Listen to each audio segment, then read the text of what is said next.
Welcome to Tucker Carlson Today. For months now, you have heard from members of the Democratic Party and useful idiots in the Republican Party. We really need to get to the bottom of what happened on January 6th at the U.S. Capitol.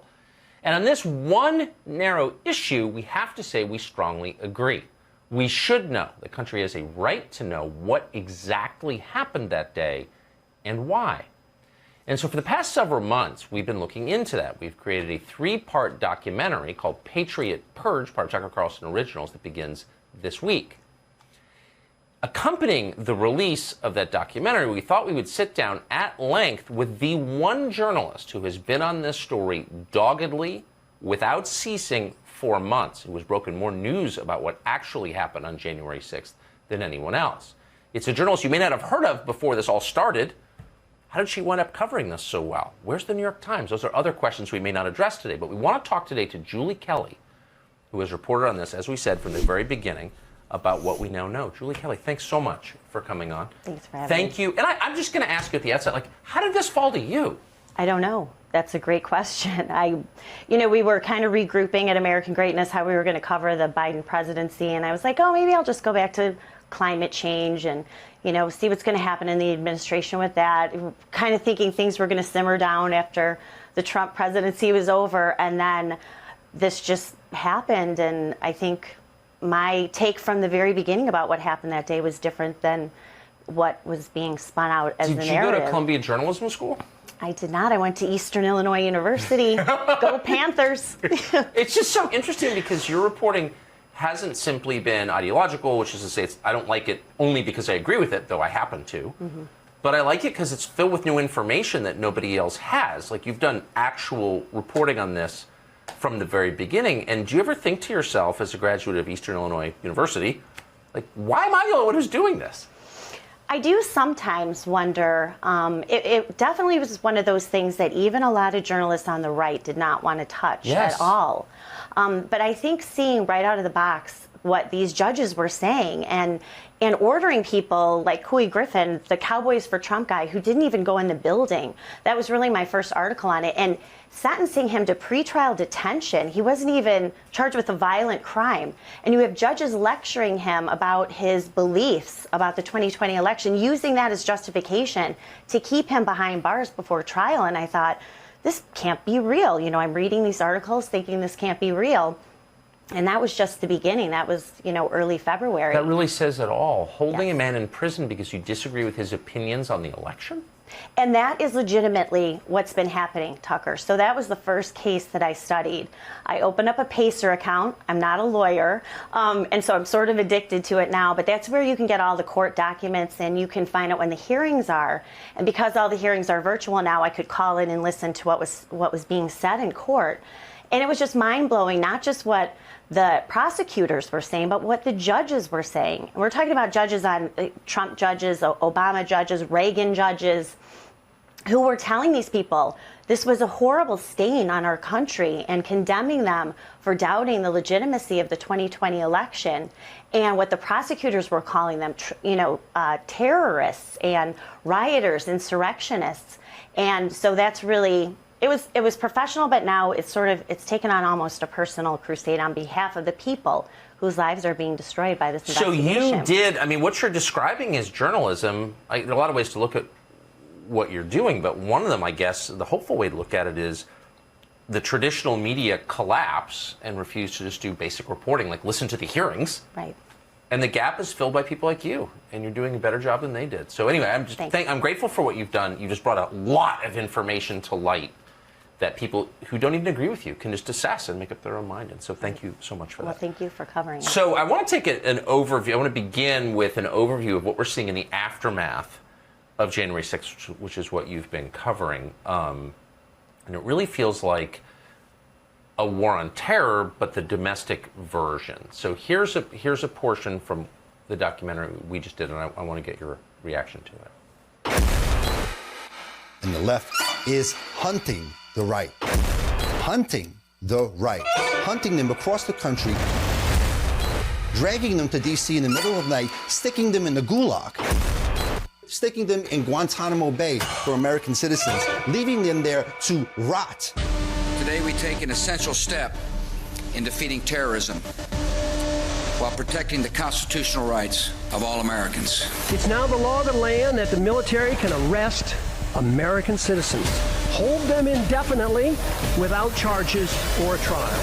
The Patriot Act, it was a decision made in fear. Now that surveillance apparatus, the NSA, the FBI, the DOJ, is turning inside, to the inside of the United States. That second where you don't remember your child is dead, and you sort of have to relive it every single day. So the image that this last year has evoked, this last 9 months has evoked in my mind, is the aftermath of 9/11, which of course you remember well, where the country's whole law enforcement and military apparatus was sort of harnessed in one direction against this enemy called Al-Qaeda. This looks like the mirror image of that, where that same apparatus is being harnessed but against American citizens. Do you think that's an overstatement? No, it is absolutely true. And I'm glad that you mentioned that in the documentary, because people really have to understand that this is a war on terror that the Democrats, the Biden regime, is turning against Americans on the political right.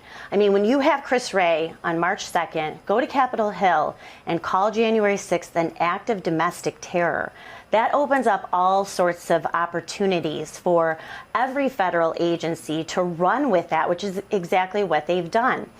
Wait, can I ask you to pause there? So when Chris Wray, the head of the FBI, Yes. uses the phrase terror, Yes. that has like bureaucratic implications. That's not just, I mean, that's not something he said accidentally, correct? That's right. He said it by design, because then it gives his imprimatur to what the prosecutors are doing.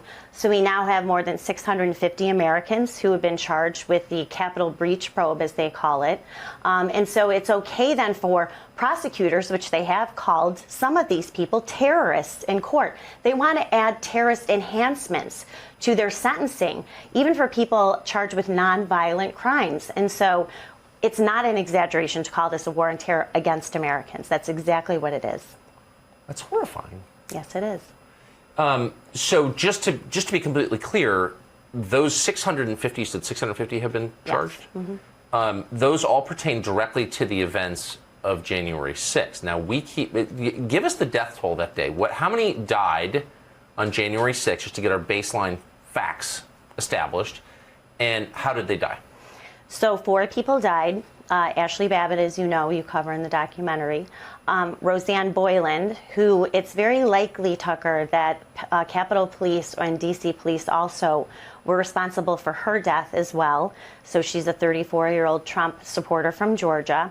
And then 2 other men who suffered heart attacks. And how did she die? Well, what the medical examiner's office said, of course, another hyper-partisan agency out of Washington, D.C., said she died of a meth overdose.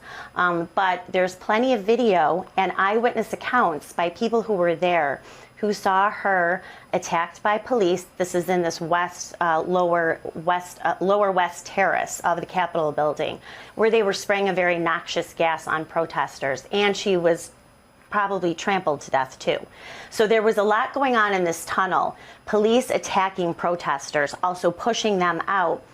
And there's video of her laying on the ground. Protesters are trying to help resuscitate her, and the police continue to attack her. She is then dragged back through this tunnel by a police officer, and according to Officer Harry Dunn, one of the U.S. Capitol Police officers, he takes her body into Steny Hoyer's office, where they keep her body until the paramedics arrive. They take her out, and she is pronounced dead at 6:09. So do you think that she died how? What do you... I think she probably died based on what happened in that tunnel. A combination of things. The police who were attacking protesters with this very noxious gas. There's a lot of testimony about that. They were also beating people inside that tunnel, but they were also pushing this mob, and apparently she got trapped underneath of it. And you could hear her friend who's yelling at police, "We need help. She's dead. She's dying. She's dead." And instead of helping her like the police should do, they continued this brawl with protesters.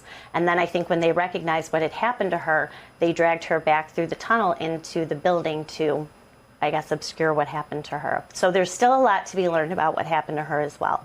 Okay. So that's two. I interrupted you. And then two others died, you said, of heart attacks? Of heart attacks, yes. Okay.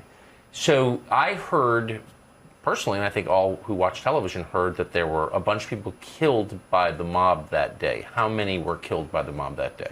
No one. No one one was killed. No one right. was killed. The only people killed that day were Trump supporters. Okay.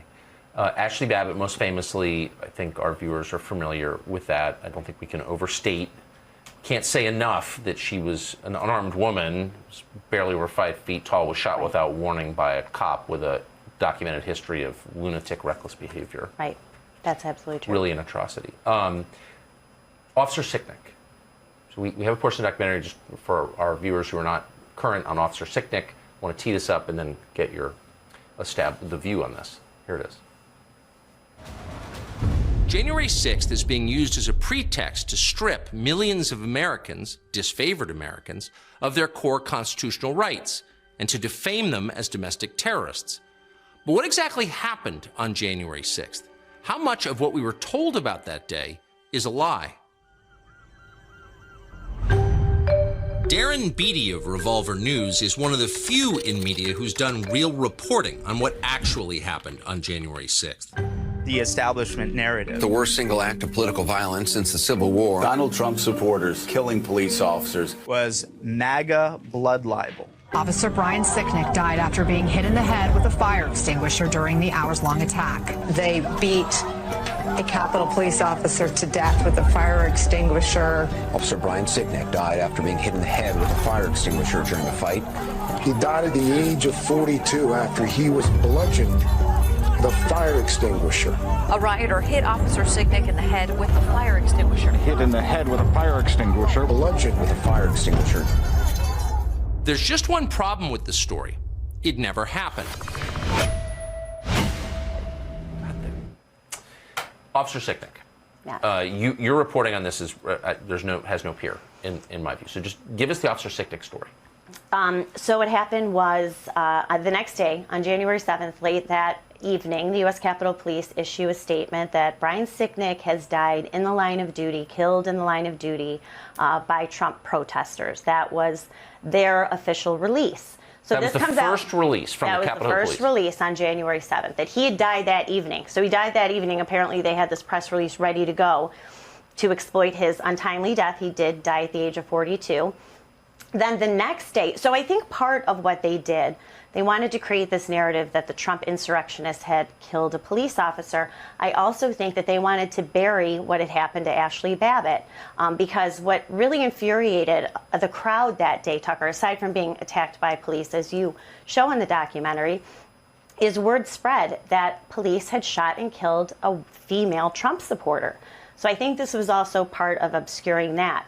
The next day, January 8th, the New York Times publishes a report based on two anonymous sources that Brian Sicknick was bludgeoned to death by a fire extinguisher. And then that's how that whole storyline seeded. You see clip after clip of the media just accepting that without question. They didn't even want any kind of verification. Well, where was he? Wouldn't there be footage? If a police officer was being bludgeoned to death by Trump people, there would be some kind of footage showing that. Nothing. They just took it. They went with it. And so that was their story for 5 weeks. It actually ended up in the Democrats' House impeachment memo. That New York Times article is still a footnote saying that Brian Sicknick was bludgeoned to death by a fire Was anyone extinguisher. ever arrested for bludgeoning Officer Sicknick to death? No, not.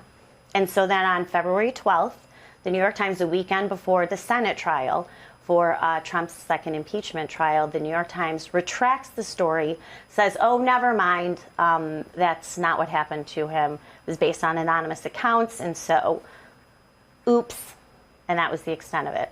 But nothing else has been retracted, just that story. So in the meantime, his body lied in state in the U.S. Capitol. Yes, it did.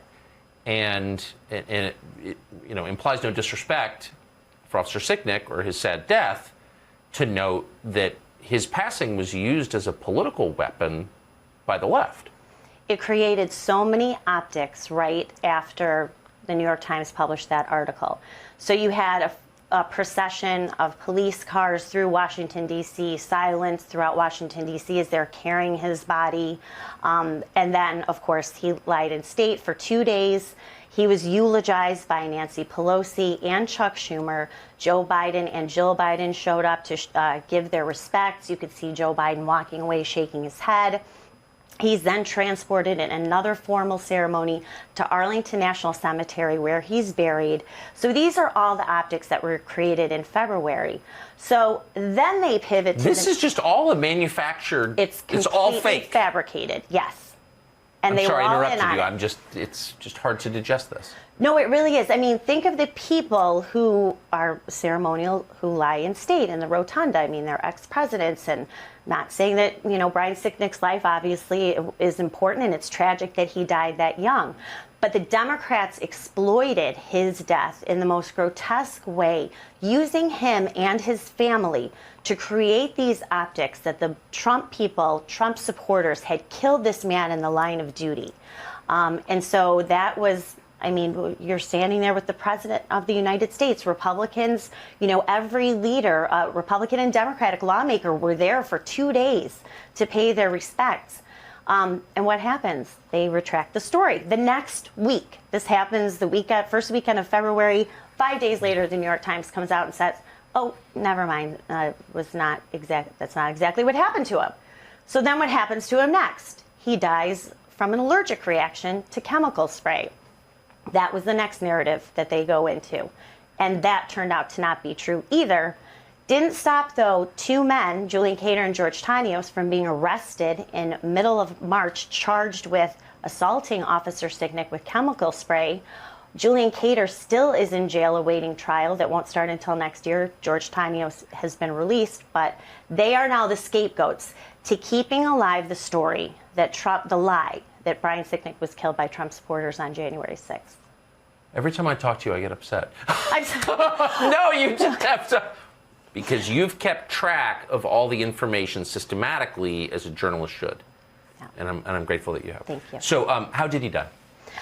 So the D.C. Medical Examiner's Office came out in April, said that he died of natural causes, that he had a stroke caused by blood clots. And so they had to, this was far past the time when normal autopsy results would be released, so they delayed it as much as they possibly could. And so he died of natural causes. Now, they released the report, but the D.C. Medical Examiner gives an interview to the Washington Post saying, well, here's the official report, but we still believe that the events of that day somehow contributed to the stress on Brian Sicknick, and he had the stroke accordingly. So the lie continued. The Capitol Police, to this day, still insist that Brian Sicknick was killed in the line of duty, to this day. So does Joe Biden. He just said it in a White House Rose Garden ceremony a few months ago, in honor of the police who were killed that day, meaning Brian Sicknick. As you noted, a lot of Republicans went along with this charade, this manufactured lie designed to change the country undemocratically. The ones who went along with it, and there were so many, do you think they understood that they were participating in a charade? I think some of them do. How did the term insurrection begin that afternoon as the events were happening? You saw Democratic lawmakers start tweeting out that this was an insurrection, that this was an armed insurrection, which of course we also know was not true. There were no firearms recovered in the Capitol that day. The only person who used a firearm that day was Lieutenant Michael Byrd, who shot and killed Ashley Babbitt. George W. Bush, in a statement released about 6 o'clock on January 6th, the top headline says, George W. Bush's comment on the insurrection at the Capitol. So this doesn't just happen. I mean, you know this. No. Well, I mean, but I think in the case of George W. Bush, stupid, old, bitter. Right. But there are a lot of much more, I mean, his vice president's daughter now serves in the Congress from Wyoming. Right. And she's not stupid, I can tell you, since I know her well. Right. She's smart. And she's gone along with every lie. Why is that? Why would Liz Cheney go abet these lies, do you think? Do you have a good guess? I think in her case, and almost the Bushes too, they're trying to refurbish their image. I mean, these are the same people who called the Cheneys war criminals for the better part of 2 decades. So now she's kind of refurbishing the family image and going along with the left, hoping that they will accept her, which of course they have. She's the conscience now of the Republican Party, apparently, because she's going along with this insurrection lie.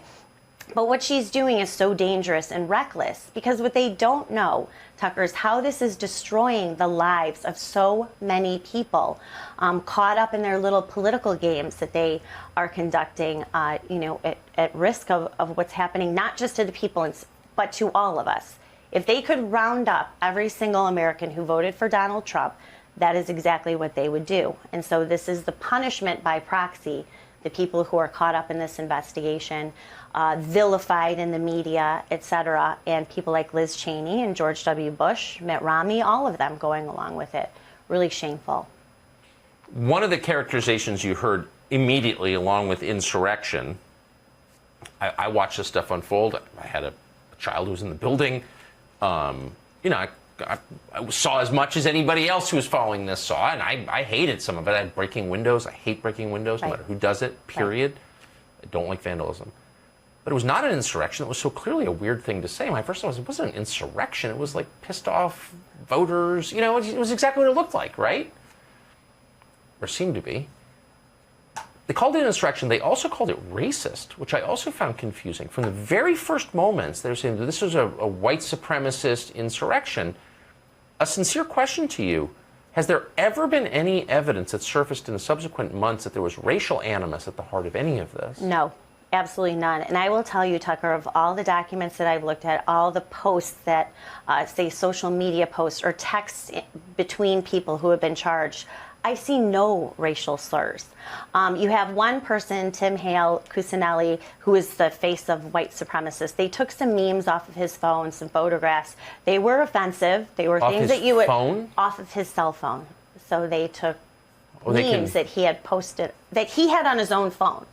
Not that did they read his diary too? Did he have unapproved thoughts there? Well, they did interview almost 4 dozen of his coworkers to ask them about his views, his political views, and whether they thought he was a white supremacist. Yes, that actually happened. And that was our government. He was actually spied on by the Naval Intelligence Services, and they conducted this questionnaire. He was working as a contractor at a Navy base, and they interviewed his coworkers asking for their opinions on his... If he committed thought crimes. That's exactly, and it's in his charging documents. Where is he now? He's in the D.C. jail. He committed no violent crime, but he basically turned himself in. He was arrested in the middle of January, and he has been behind bars in D.C. Since he was transported there at the beginning of February. Didn't assault a cop, didn't vandalize, didn't break a window, didn't have a weapon, nothing. But he is the face of white supremacy because they interviewed his coworkers. He had some not very nice memes. He dressed up as Hitler a few times, which, okay, is weird, right? But as far as we know, not a crime. And so he is the face of white supremacy, and he's been incarcerated ever since. In the D.C., those of us from D.C. can attest that's probably the worst place you could be held in the United States. That's right. That's the intention. So we interviewed a guy called Mark Ibrahim, who was a DEA agent, federal officer who's there, didn't break any laws that we're aware of. They threatened to destroy him, too. He makes an appearance in the documentary. Here's what he says. It is a purge aimed at legacy Americans. How are we going to really almost deprogram these people who have signed up for the cult of Trump? One on my team earlier today called de-Baathification. In the first war on terror and invasion of Iraq, the so-called de-Baathification of Iraqi society began. The hunt is on. We occupied their capital. Tonight in Washington, D.C., a green zone perimeter has been established. We hunted down supporters of the former Iraqi. The National Guard scouring for explosives and extremists. We purged their military and their law enforcement agencies and all public supporters of the former regime. Nothing like this has ever taken place on American soil. Until now. Legislators around the country have already begun attempting to weed out extremism. DEA agent Mark Ibrahim was forced from his job and later indicted simply because he was near the Capitol protests on January 6th. Merely for having been there on that day and near the Capitol, Mark lost his job, lost his security clearance. Ibrahim says he went to the Capitol that day because he was invited by an FBI informant, a man he had known in Iraq. Ibrahim says that the two of them stood outside the building. The FBI informant turned to him and strongly encouraged him to enter the Capitol building. Ibrahim knew that was illegal, so he refused to do it. Mark Ibrahim now faces 15 years in federal prison. Yeah. Wow. So there you have a man who did nothing wrong that we can tell. And they're threatening to destroy his life. But he is, and I should say, as far as I know, a conservative. Mm-hmm. So to what extent do you believe, having looked at literally hundreds of these cases, political ideology plays a role in the way justice is meted out? It is the primary reason why prosecutors and judges are going along with this investigation. It is based solely on their involvement on January 6th, that they are Trump supporters, and that they doubt the legitimacy of the election. You have one case, a man named Robert Reeder, who is charged with 4 misdemeanors, didn't do anything violent, wasn't a conspirator, wasn't incited by President Trump. He pleaded guilty to parading in the Capitol. That's actually a crime, just FYI, parading in the Capitol, which a lot of people have been charged with and some are pleading guilty to. The government wants to keep him behind bars. He actually was just sentenced to 3 months in prison on a misdemeanor. He has no criminal background. What the government, Joe Biden's prosecutors, used in court to justify their sentencing was memes that were taken off of his Facebook account, memes that were not nice about Joe Biden, that said negative things about Nancy Pelosi, that said things like the election was stolen. These are actual screenshots of memes that were taken off of his social media account, given to a judge to explain why this man should go to jail. I mean, that is just nothing you would think would ever happen in this country. It's totalitarian. Did anybody in the so-called system of justice, when this happened, say, whoa, wait a second here. These are constitutionally protected political views. America exists so that people can express those views. Like, did anyone impose a reality check on this at all? No one did. And in fact, the judge was Thomas Hogan, who is a Reagan appointee. He's 82 years old. He probably should retire. But he did not stop, as this man was literally begging for his life. He's been abandoned by everyone, like a lot of these Capitol defendants have been. Their lives have been destroyed. They've been abandoned by their family. In Robert Reeder's case, he told the court his church asked him to stop going there because he was such a distraction. So he was fired by FedEx. He has no money. He has nothing left. He begged for mercy. His church asked him to stop coming? Yes, that's what he said in court. I hope they're punished for that. I hope so, too. I mean, long term. I mean, for eternity. Right. That's just somewhere like the worst else. thing I can imagine. Yes. So, no, the judge did not stop the government from using these Facebook memes against Robert Reeder, who now will be going to jail for 3 months. People are going to be offended that I asked this, but I can't control myself. So, like, what about the president on whose behalf they were gathered that day? Like, has anybody sent them money? I mean, has anybody... they've raised the people around him, Brad Parscale, all these people are getting rich, right? Right. Complaining that the last election was rigged, which it clearly was, right. Obviously. Yes. And they're making all this money, and all these people are sending all this money down to Florida. But is any of that money going to defend these people who went to this rally on behalf of that candidate? Not that I know of. And I will say no. No. And it's a question that I've been asking myself, and I know a lot of them have been asking too. You know, we were there, and a lot of them were there to support Trump. They were there to support Trump. Yeah. They were there to protest the election being taken from him unlawfully. But aside really from a few comments about political prisoners, and he has said a few things about Ashley Babbitt, to my knowledge, and I'm pretty involved in what's happening with the defendants, especially the detainees, no, there has not been anything, any financial aid coming from anyone of a prominent position to help these people. I just find that appalling. I do really too. do. I do really too. find that appalling. I do too. Has anybody, I have so many questions for you, I'll try to keep them quick. Has anybody in a mainstream news outlet done real reporting on this that you're aware of?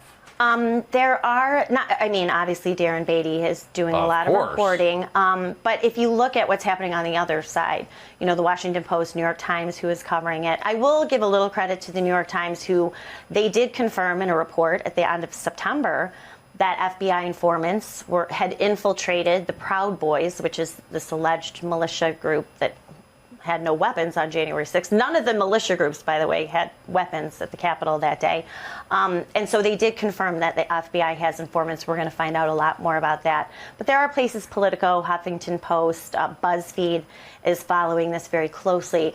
But all these people are described as insurrectionists, as rioters. They're vilified as cop killers. They're described in the most heinous terms. And so they're really the ones who are helping to fuel this hatred and to justify this war on terror that's being turned on people on the political right.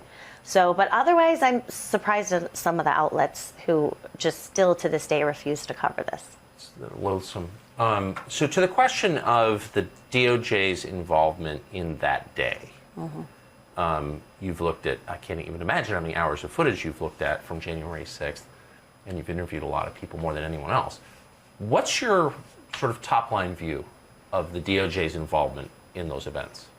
So I think it's really hard to not expect that the FBI was involved in it. That's the nicest way that I could say it. But if you look back what happened in 2020, and we know now that there was an FBI operation called Operation Cold Snap, which was opened up in the spring of 2020, that was intended to, we were told, or some were told, to surveil these militia groups who were conducting these lockdown rallies, etc. So this is what began and then led to the Whitmer kidnapping caper, as you talk about. And so this was FBI agents who were infiltrating these groups, the Proud Boys, Oath Keepers, Three Percenters, etc. And I think that is what orchestrated the Whitmer caper. They also tried to orchestrate an assassination plot of Ralph Northam, the Virginia governor, that they couldn't get off in time before the election. And so this possibly very strongly, I believe, likelihood that this also led to the events of January 6th, that we're going to find out a lot about informants who are not just in the Proud Boys, but in various groups, people who were undercover the night before at pre-rallies on January 5th, and then led to, instigating people, shepherding them, like Ray Epps, leading people to incite them, and then Ray Epps being the apparently leader of the Oath Keepers, who's on video repeatedly. We know this thanks to the reporting of yours and of Revolver.News, telling people we're going to go into the Capitol, and everyone around him perceives him to be a federal informant. Right. They start They're screaming, yelling, Fed. Right. So I want to play a clip from the documentary. We interviewed a bunch of different people, but one of them was someone who was served as in the intelligence apparatus for many years. This is, I think, what we found on the DOJ's involvement that day. Watch.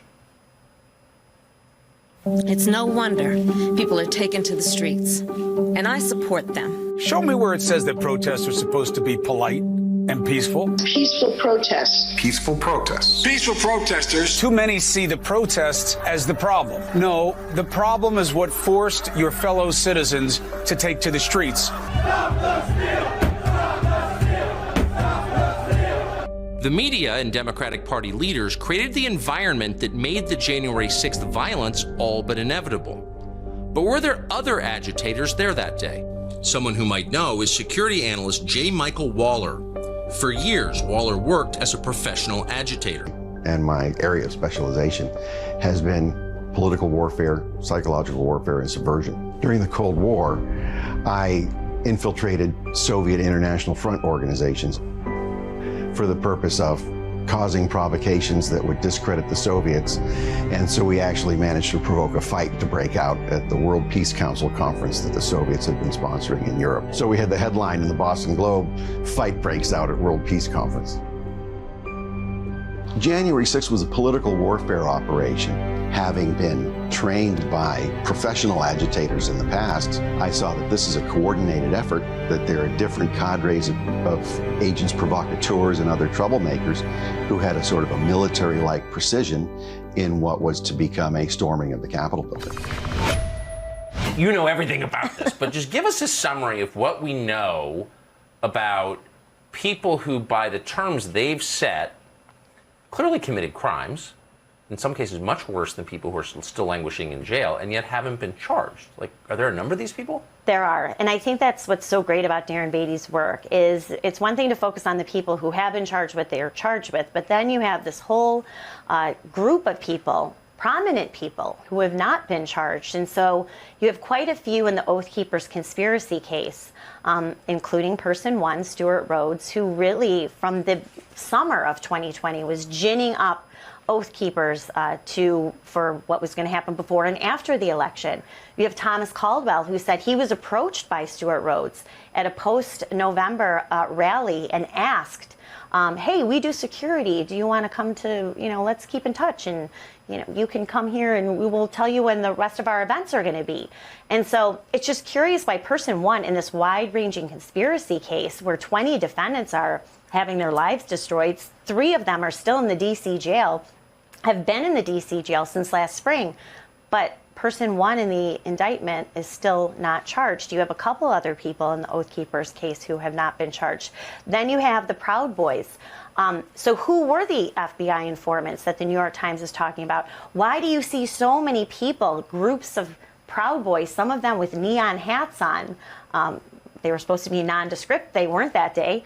You have 60 people who were involved in this chat group, but you still have only about 20 or 25 who have been charged 9 months later. Well, where are the rest of them? They were all working together. If this is a conspiracy and obstruction of an official proceeding, well, everyone should be charged. So the bigger question at this point is, who wasn't charged? Who are the people who've been ID'd, like a Ray Epps, inciting the crowd or trying to provoke people, and why are they not charged versus 650 it's a great people who question. are? It's a great question, and just to be clear, we said this before. We're not making a direct allegation. I don't know that Ray Epps works for the feds, but given the tape that we've seen and aired, it's very strange that he hasn't been charged with anything when people who had nothing to do with it are still in jail. Speaking of Ray Epps, there's kind of amazing piece of tape where he's whispering to somebody else right at the beginning of the fracas. Can you describe that? So who he is talking to, excuse me. Oh, it's all right. He is encouraging Ryan Samsel, who is the first person to breach the Capitol line. So there's the Trump rally that day. While the rally's in progress, and nod or shake your head if I'm getting this wrong, but while Trump is still talking, a group of people break off and move toward the U.S. Capitol, okay? They get there. So there are people there, I think, breaching the Capitol or the front security lines. Anyway, before Trump even stops talking, and it's at that moment, which is the pivotal moment of the day, that you find this guy, Ray Epps, this unindicted Oath Keeper, who's on tape repeatedly to different crowds, encouraging people, let's go break the law, still not indicted, whispering to whom? His name is Ryan Samsel. Ryan Samsel. Now, who's he? He has the red hat on. So he's the one who does the breach. He pushes the police and pushes the barriers over. And is that really is that the first moment when things move into illegal territory? It does, yes. Yep. So, and he has been charged. Okay. But Ray Epps has not. So Ray Epps whispers to him how soon before he breaches the line? 2 seconds. 2 seconds before. So Ray Epps is, again, for the 5th time, on video, repeatedly telling people we're going to breach the Capitol. He's there at the moment the Capitol is breached, whispering to the guy who first breaches it, who's been charged, but he has not been charged. That's right. What the hell, Julie Kelly? Well, I mean, that's the question. And that's what Darren Beatty is trying to uncover. We've asked Why Ray he Epps to hasn't. come on the show. Haven't heard from him yet. Right. Has anyone you know spoken to him? Not that I know of, no. Huh. How rich is the FBI's history of setting up crimes? We know that it is. I mean, it's a lengthy history of it. Yes. And you talk about it in the documentary. Yes. So how would we expect that the FBI, knowing as political as it has become, especially the past few years, I mean, go back to Crossfire Hurricane. This is just an extension of that. So you had famously this FBI director is a sort of sinister character, very sinister character, not a stupid character at all, a very smart guy, but I would say a bad guy, called Jim Comey. he leaves, he's replaced by this Chris Wray person, appointed by Trump. Right. And Chris Wray is supposedly a totally straight shooter, and he's going to like get the department on its back, on its ethical bearings, on its moorings. Right. What role? I mean, what do we know about Chris Wray and his role in all this? Well, we do know from Kash Patel that the one person they could not reach on January 5th and 6th was Chris Wray. Now, where was he? What was he doing? What do you mean they couldn't reach him? So they were in communications with military leaders, the president, trying to organize what was going to happen, what was going on that day. Right. The one person they could not reach was Christopher Wray, the FBI. The head of our biggest law enforcement agency. That's right. Where was he? What was he doing? And so no one has asked Chris Wray where he was on the 5th or the 6th. That's a little bit shocking. I Do you think give so. him the benefit of the doubt, or do you think that no? No, I don't think that he is entitled to the benefit of the doubt. I mean, and then how did the head of the Detroit field office, who oversaw the Whitmer kidnapping case, why was he suddenly moved to Washington, D.C. on October 13th? Well, that gives us an opening here. I want to play. We actually covered the Whitmer case, which is an amazing case, and it's not just us. You've had I think BuzzFeed originally broke it. They did. Which is a loathsome site, but to their credit, they broke this. It's a great piece. It was, I think, mostly feds. Right. It was. Conspiracy. It's like insane. Anyway, here's our take on that from the documentary. Most Americans probably assume the chaos of January 6th was a result of intelligence failures or of simple government incompetence. But direct incitement by federal agents, the intentional entrapment of American citizens, no decent person wants to believe that. But increasingly, there's evidence it is true. Federal agencies have a long history of ensnaring American citizens in manufactured plots. The alleged plan was to kidnap the governor and put her on trial for treason, all because of Michigan's COVID lockdown. The federal government thwarted an alleged plot to kidnap the governor of Michigan in a manner that included, shockingly enough, storming the state capitol. Interesting parallel. Well, it gets even better. 12 of the 18 conspirators were either FBI informants or undercover FBI agents. In other words, fully 2/3 of the people plotting to kidnap the governor of Michigan were working directly for the feds. It makes you wonder, if permanent Washington is willing to launch a second war on terror on its own citizens, what else are they capable of? Well, exactly. I hate to self-quote, but if they're willing to do that, what else are they capable of? So this seems like a completely within bounds fair question for any American who believes in the American system to demand an answer to. How many lawmakers are demanding that answer that you're aware of? Not many.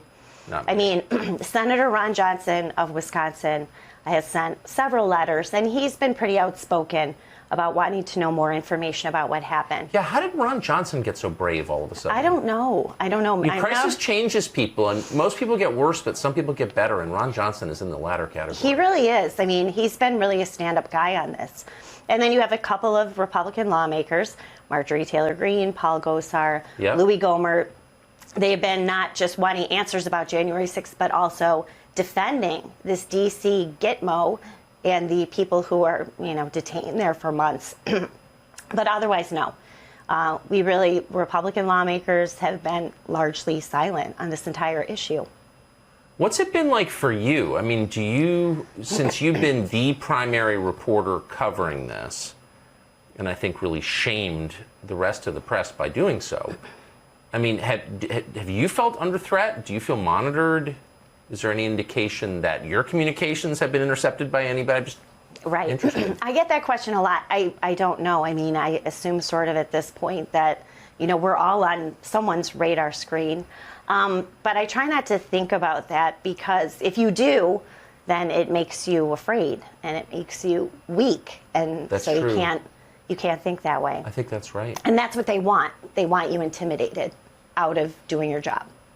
I agree, and I invariably use obscene language in all of my texts just to amuse the people monitoring them. Exactly. I do, right. in the hope that someday they will run in the New York Times. I try to make them amusing. It's going to be in your sentencing memorandum now. Now we know. I want to make sure they're obscene, like and they all are. That's right. That's right. So how does this decelerate this new domestic war on terror? I don't see it decelerating at all. I mean, how would it at this point when you have, the government in charge of everyone at the left who controls all the levers of power? It does it. And when you don't have Republicans who are going to stand up against this, our Republican leadership is so weak right now that if they're not going to defend these people now, if they're not going to stand up, I did see a little glimmer of hope when they're fighting back about the FBI surveilling parents at school boards. I think that actually woke up a lot of people. Like, this is real. If we don't go along with what the regime wants, with what the media tells us how to think, how to behave, then we are going to be under surveillance. So we started to see some pushback on that, and now they're kind of backpedaling on what they said about infiltrating or working with the FBI to surveil these parents. But I don't see it decelerating at all. So, I mean, they made a kind of mistake on social class there. So these are like professional moms they're messing with. Right. Okay, you can't do that, actually. Right. And you shouldn't be allowed to, by the way. Right. But a lot of the January 6th defendants are working class people with financial trouble. Yes. They're what we used to call working class whites. Right. And everyone hates them. Yes. Like, period. They're the untouchables. So you can kind of do whatever you want to them, can't you? Well, you can, and I think that is why the DOJ is targeting them, because they don't have means. They can't afford attorneys. I mean, every case is being handled out of D.C. So if they have any hope, they need to find a D.C. criminal defense attorney. Well, they're easily 6 figures just to put on a retainer. So a lot of these people have to have public defenders or court-appointed attorneys. So they have no shot. And you could hear the contempt, not just in the prosecuting documents from this DOJ. You could hear the contempt for these people in court. So when you have judges, they are personally offended that these people came from across the country into their personal fiefdom of Washington, D.C. We had one judge, you came here all the way from Texas? Well, yeah, you came here. It's the nation's capital. Like, why? Yeah, it's my country. It's my country. They talk about the Capitol, the sacred place. It's like a church to them. How dare you? One prosecutor said about Robert Reeder, your mere presence there that day was a desecration of the Capitol, because he talked about everyone who had laid in state and presidents had been there, etc. Your presence was a desecration of the Capitol. Just a truck driver from Maryland. Not an illegal alien, an actual American citizen. Exactly, yes. Yeah, a man who's done nothing trying to raise his family. This is what a federal prosecutor says. And the judges just drip with contempt for these people. And they are gratified at punishing them. You have an Obama judge, I know you talked about her, Tanya Chuckton, who actually is going over what DOJ... She's like actually a lunatic and a hater. You can feel the hatred on that woman. Right, and you could sense this and hear this from a lot of these judges. So what that judge is doing, DOJ, as awful as they are, will come in and say, okay, well, this person's pleading to a misdemeanor. We're going to ask for 30 days, home incarceration or 2 years probation. What she's done in at least 4 cases is overridden what DOJ wants and put these people in prison to send a message, you people are not supposed to be here. What you did supporting this president, defying the election of this president, now you're going to be punished. You're going to go to jail. Tanya Chutkin. Yes. Yeah, and she has the right to do this because she's a judge. Yes, she does.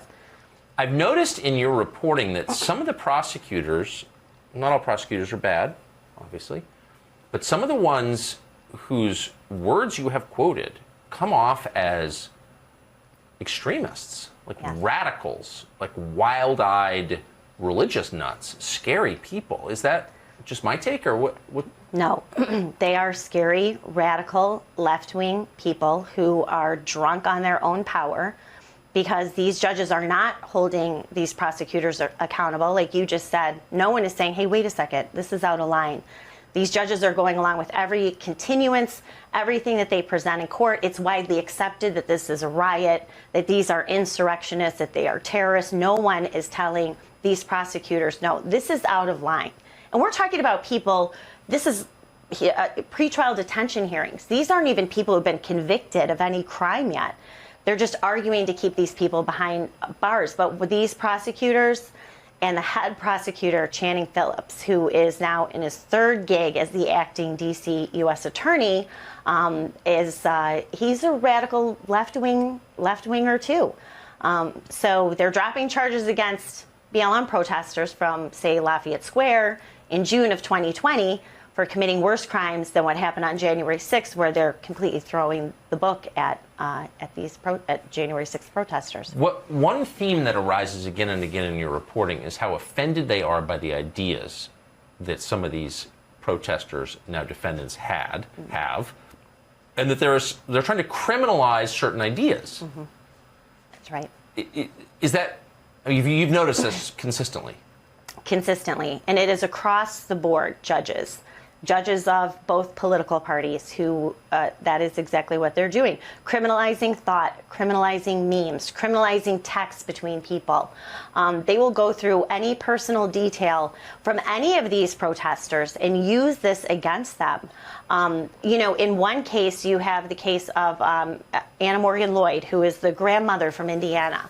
So she had this court-appointed attorney, this radical left-winger, Heather Shaner, who gave her a list of books and movies she wanted Anna Morgan Lloyd to read so she could come to terms with her white privilege. And then basically... Wait, what? Yes. So this is the case of Anna Morgan Lloyd, Heather Shaner, who also is representing other people. This is the kind of representation these people have. And so gave her a list of books, and Heather Shaner's view is this is a great country, except it was born on genocide and on the backs of slaves. So she's trying to reprogram her Trump clients, give them books and movies to read so they can identify and acknowledge their white privilege, that white were systemically racist. And so this woman goes to court, again, on a misdemeanor pleading, and basically says, I don't realize how bad other people have it. And I talked to, my brother-in-law, son-in-law, he's a Holocaust denier. How can this be? Telling the court, pleasing the court, okay, I'm cleansing myself of wrong thing. Wait, Cambodia 1975 or United States 2021? That's right. What's the difference? I mean, except for mass. This is scary. But the ideology, the idea that other people aren't allowed to have ideas that we disagree with. That's right. Which is the opposite of the very premise of the country. That seems like nobody is standing to defend that premise.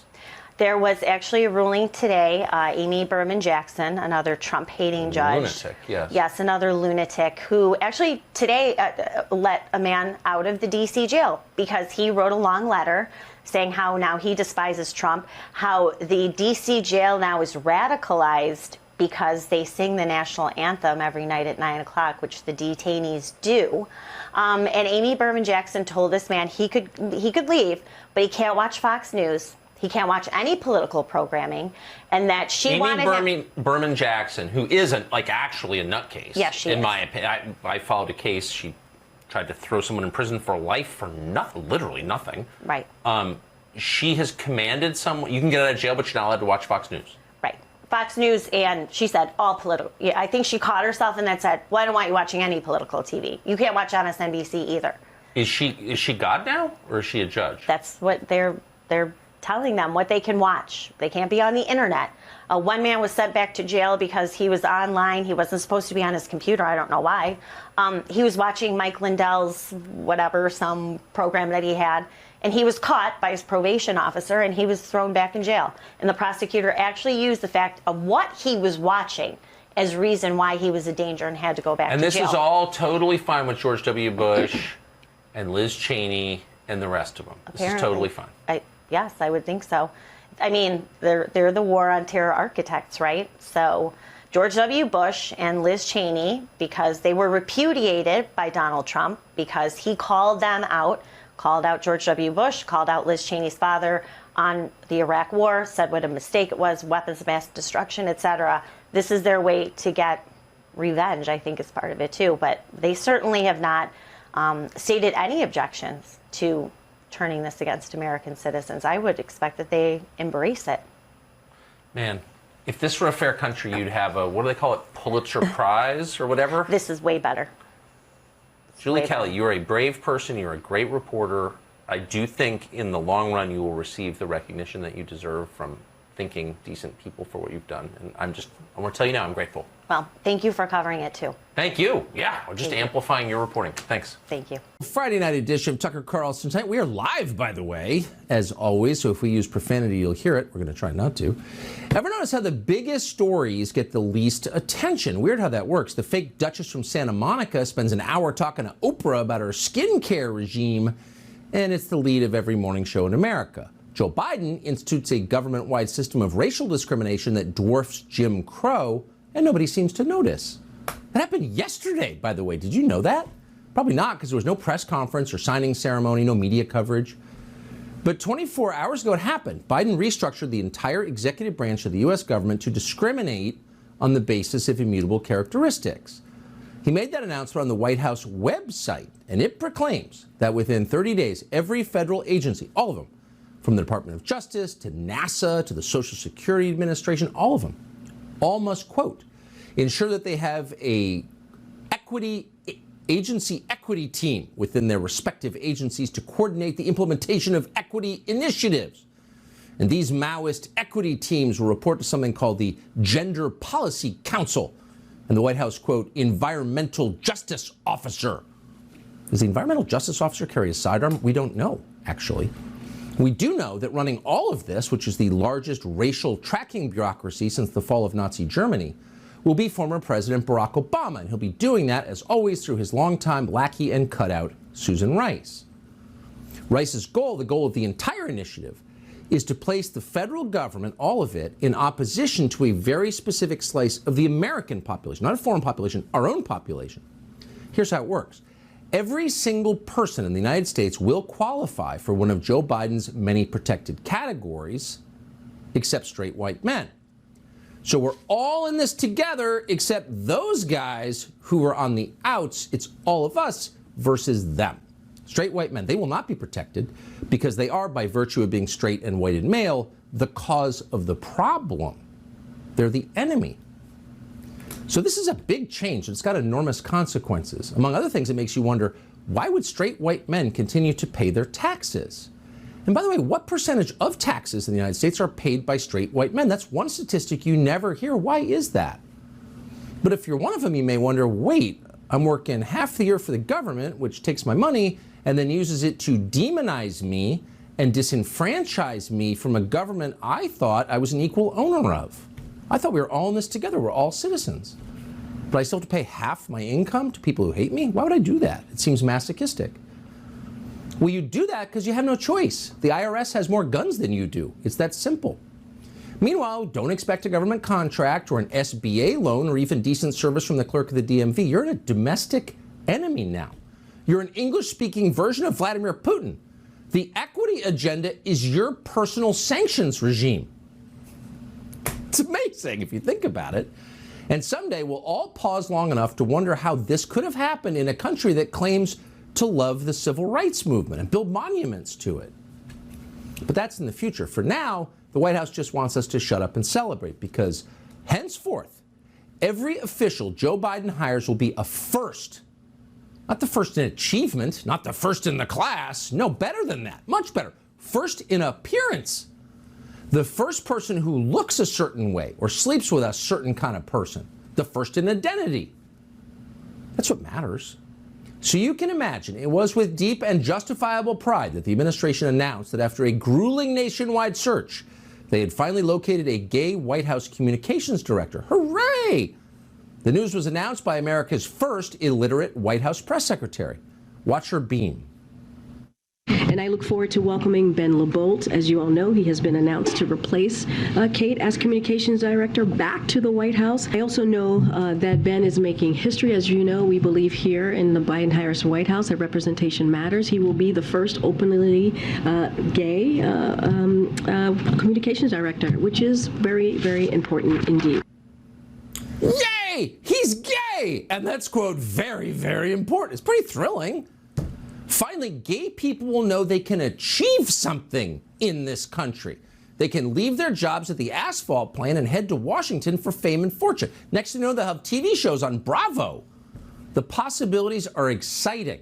He is their Jackie Robinson.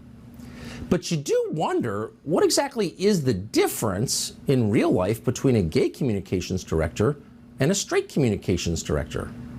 Are they really that different? We weren't aware that a communications director's sex life had any bearing on his official duties, but then we don't know everything. So we called over to the White House today to see how this new gay communications director will be a massive upgrade over the last straight communications director.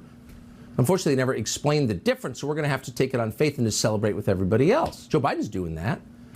As he's told us repeatedly, do not look beneath the surface. No. Appearance is all that matters. Not only can you judge a book by its cover, yes, you can. From here on out, you're required to judge a book by its cover. Here is the president. This will be the first cabinet ever that is evenly composed with as many women as men in the cabinet. This will be the first cabinet ever with a majority of people of color occupying this cabinet. And it has more than a dozen history-making appointments, including the first woman Secretary of Treasury, the first African-American Defense Secretary, the first openly gay cabinet member, and the first Native American cabinet secretary. Well, that sounds amazing. It sounds amazing. It's like one of those old-time Benetton ads. The question is it a good cabinet? Are they capable? No, that's not even relevant. Lloyd Austin, we should say, the Secretary of Defense, is definitely a first, and we're going to give him credit for that. He is the very first Secretary of Defense to spend millions of dollars shooting down thrift store balloons with missiles. That's never happened, and he did it. He's the first Secretary of Defense to hand the Taliban thousands of armored vehicles, drones, and helicopters to build them their own army for free. Nobody even thought of doing that before Lloyd Austin arrived. And of course, Lloyd Austin is the first defense secretary to wear not simply a surgical mask to protect himself from a flu virus, but also a full plastic face shield, like he was welding. So you can't say Lloyd Austin hasn't broken important glass ceilings. He has. But weirdly, his boss didn't mention any of that. As far as Joe Biden is concerned, Lloyd Austin's main achievement in life is his genetic makeup. Lloyd Austin was born great. Some people just are. Richard Levine, by contrast, was not born great. Richard Levine was born a white man, which is to say an untouchable, the bottom of the caste system. That is bad. But here's the good news, ladies and gentlemen. With the help of a wig and some falsies, Richard Levine rose above his station. He is now a she, and she is now an admiral. Talk about inspiring. Watch this. I am honored to serve as the first female four-star officer of the U.S. Public Health Service Commissioned Corps. Now, the great thing about Richard Levine's new identity is that it wipes away, it washes away, not to use theological language, all previous mistakes, otherwise known as sins. Those don't count anymore because Richard Levine is now Rachel Levine. So Richard Levine exposed nursing home residents to COVID in Pennsylvania, got a lot of them killed. He was a senior health official there. He evacuated his own mother from one of those facilities because, yeah, the plebes died, but not my mom. And that seems like a bad thing. But now that he's wearing women's clothes, it's totally forgiven. That never happened. To mention it is dead-naming him. That was his old identity. Come on now, you transphobic creep. The whole federal government operates that way. Doesn't matter how bad you are, as long as you can claim to be a first. Pete Buttigieg is supposedly the first gay cabinet secretary. Now, is he actually gay? He was dating women not that long ago. Shut up! He is now. And because he is, the fact that his tenure has been a disaster for the country, irrelevant. That mushroom cloud over Ohio, it never happened. He's a first. Watch. I think we have more LGBTQ plus people than any administration or every administration combined. From day one, this has been the most pro-equality administration in history, led by guys like Pete Buttigieg. Secretary Buttigieg, who needs no introduction, is doing an outstanding job of rebuilding America, and I mean that in a literal sense, and not just in terms of what he's doing in transportation, but he's helping rebuild pride in America. I don't know how to pronounce the guy's last name. Excuse me. Look, he's gay. Okay, super, super gay. So shut up. Again, is he actually gay? Shut up, he's gay. No one has benefited more from these new standards, these very inflexible genetics-based standards, more than Kamala, whatever you're calling her, the vice president. Now, she hasn't, strictly speaking, been a success. She was supposed to keep the peace in Ukraine. That resulted in a war. She's supposed to secure the border. 7 million illegals later, you can't say she actually did a good job. She was supposed to get Joe Biden's voting rights bill passed in Congress. She hasn't actually done a lot by traditional standards, but she's a first, and that means we are forever grateful for her. And actually, we're not mocking, because if she wasn't on the scene, we'd never hear things like this. We will maintain the perspective that we have in terms of what should be the relationship between China and the United States. That is not going to change, but surely and certainly that balloon was not helpful, which is why we shot it down. Did you hear that? First of all, is anyone at home keeping track of the use of the phrase "in terms of"? Which doesn't actually mean anything. It's filler in a sentence that dumb people use to appear like they know what they're talking about, or more precisely, to give them time to think through what they're saying as they're saying it. Whatever. She's a chronic user of "in terms of." But a new policy has been announced by Kamala Harris, and that is that all, quote, non-helpful balloons will be shot down. Now, unfortunately, hot air balloon season is starting soon in Albuquerque and around the country. Are they going to be shot down? Are they helpful balloons or unhelpful balloons in terms of shooting them down, in terms of vis-a-vis? Balloonists across America need some clarification on that, but whatever, she's a first. Shut up. And while we're at it, by the way, as long as we're trying to get clarification, it would be nice to get some other clarifications from our equity-minded leaders before the 30-day timeline on equity enforcement runs out. We're still waiting, for example, for our new Supreme Court Justice, Ketanji Brown Jackson, to tell us what a lady is. She doesn't know. Can you provide a definition for the word woman? Can I provide a definition? Mm-hmm. No. Yeah. I can't. You can't? Not in this context. So I'm not a biologist. That's pretty amazing. That became a meme on the internet, and we all got kind of used to it. This lady is now the Supreme Court, and that's not one of the hard questions, right? Like, recite the Constitution from memory. That might be a challenge. What's a woman? And she's now in the Supreme Court, but by the way, she's not alone. We just had a federal judge, who I think Lindsey Graham voted for, in a hearing in the Congress who didn't know what was in the Constitution. But shut up. She was a first. We're going to judge that book by its cover and vote yes. Now, Joe Biden apparently is trying to convince us that not only are his nominees diverse, they're firsts. He himself is diverse. Watch this. I also want to acknowledge someone else who means a great deal to our family. Rabbi Michael Beals of the Congregation Beth Shalom in Wilmington, Delaware. That's where I received my education. I probably went to shul more than many of you did. You all think I'm kidding. We have a very, in relative terms, large Puerto Rican population in Delaware. I was sort of raised in the Puerto Rican community at home. I got my education for real in the black church. And that's not hyperbole, it's a fact. Joe Biden spent his young years in a yeshiva. He had earlocks at the time, hitting the Torah and the Talmud. There was a Puerto Rican yeshiva that was part of a black church. Okay? So you may look at Joe Biden and say, you're completely incompetent. In fact, you have dementia. You can barely walk.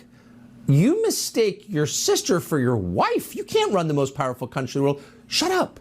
I studied at a yeshiva, a Puerto Rican yeshiva in a black church. Talk about a first. I'm a first of a first. So we wanted to know, like, how is the rest of the country seeing this? Because this is about to become the law in 30 days.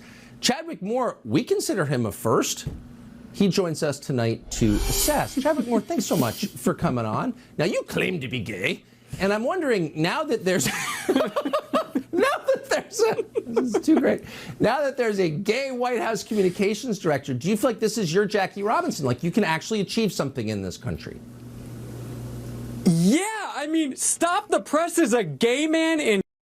What's next? gay White House florist? I mean, I am just, wow. Well, we definitely need a parade for this guy. Hopefully no balloons, obviously. But this is some big, big news, and they really had to roll it out. Honestly, though, in all truthfulness, being a gay man these days is pretty low on the diversity totem pole. You're basically an oppressor at this point. So it was a little surprising they felt the need to make such a big deal out of it. But, you know, they got to take it where they can get it. Okay, that was just too funny. That's just too funny. I just can't even deal with it. I mean, it's all a cover for mediocrity. I mean, maybe this guy will be great. I don't know. And, you know, who he sleeps with does seem kind of irrelevant to the job, no? Yeah, of course. And, you know, okay, another thing, just a little history lesson. Joe Biden is a president who talked about racial jungles if we segregated schools. He's also a president that voted against gay marriage. He voted against DOMA. He said that gay people were national security threats. Okay, so, but he's a Democrat. He gets a pass. His administration did say that they were going to make equity their number one priority. This was even before the inauguration. And it looks like they're holding true to that. Why is this their number one priority? Well, obviously it's not because of the reasons they say. It's because it's a wonderful distraction for them to just do whatever the heck they want. Exactly. Continue their corruption and get all the eyeballs off of what's really going on. You know, keep people divided, keep focused on this issue that no one cares about in this country. No sane person cares about the race or gender of the person next to them. That's what's really in the cards. And you know what? They're kind of doing a magnificent job of upholding it because, of course, the media is just going to run with it as well. Nobody is digging into this administration like they should be. That's exactly right. Loot the country before they hand it over to China. We need a parade with no balloons. That's my favorite line of the week. Chadwick Moore, great to see you. Thank you. So today, a small number of passengers stuck in airport lounges across the country looked up at one of those televisions bolted to the ceiling and noticed something weird. Don Lemon, the star of CNN This Morning, was not at work. And to be fair, sometimes a vacation is just a vacation, but we can't help notice that Don Lemon's absence comes just a day after he laid bare his utter contempt, once again, for his co-anchors, Poppy Harlow and Caitlin Collins. Now, the passive-aggressive shtick is pretty fine-tuned and also getting kind of obvious. Lemon pretends to attack Republicans, yesterday it was Nikki Haley, as a way of attacking his co-hosts. He thinks he's getting away with it, but yesterday morning he made his disdain a little too obvious. Watch this. I think it's the wrong road to go down. She says people, you know, politicians or something are not in their prime. Nikki Haley isn't in her prime. Sorry. When a woman is considered to be in her prime in her 20s and 30s and maybe 40s. What are you talking? Wait. That's not according to me. Prime for what? It depends. I mean, it's just like prime. If you look it up, it'll. If you Google when is a woman in her prime, it'll say 20s, 30s, and 40s. I don't necessarily. 40s. Oh, I got another. I'm not saying decade. I agree with that. So I think she has to be careful about saying that politicians aren't in their prime. You need to qualify. Are you talking about prime for like childbearing, or are you talking about prime for being president? What the facts are. Google it. It's always like some super dysfunctional family on that set with the drunk guy, dad, Don Lemon dad. But we want to take it seriously. Don Lemon said, well, he got this from Google. So we went to Google and we typed in an obvious request. Show us the quintessential specimen in his prime. And we're going to tell you what we found. We're not going to hide the results. Full transparency on this show. It did not take us long to come across pictures of Don Lemon himself, looking like the international sex symbol he is at the age of 56. Look at this man. Look at those clothes. Is that a cape? No, it's got arms, but it could be a cape. I mean, is that bold? He's a fashion icon. Then we came across these Instagram posts showing Don Lemon on the runway a few weeks ago. We don't want to use the word fabulous, but is there another word to describe it? No, there's not. Ladies and gentlemen, fabulous Don Lemon.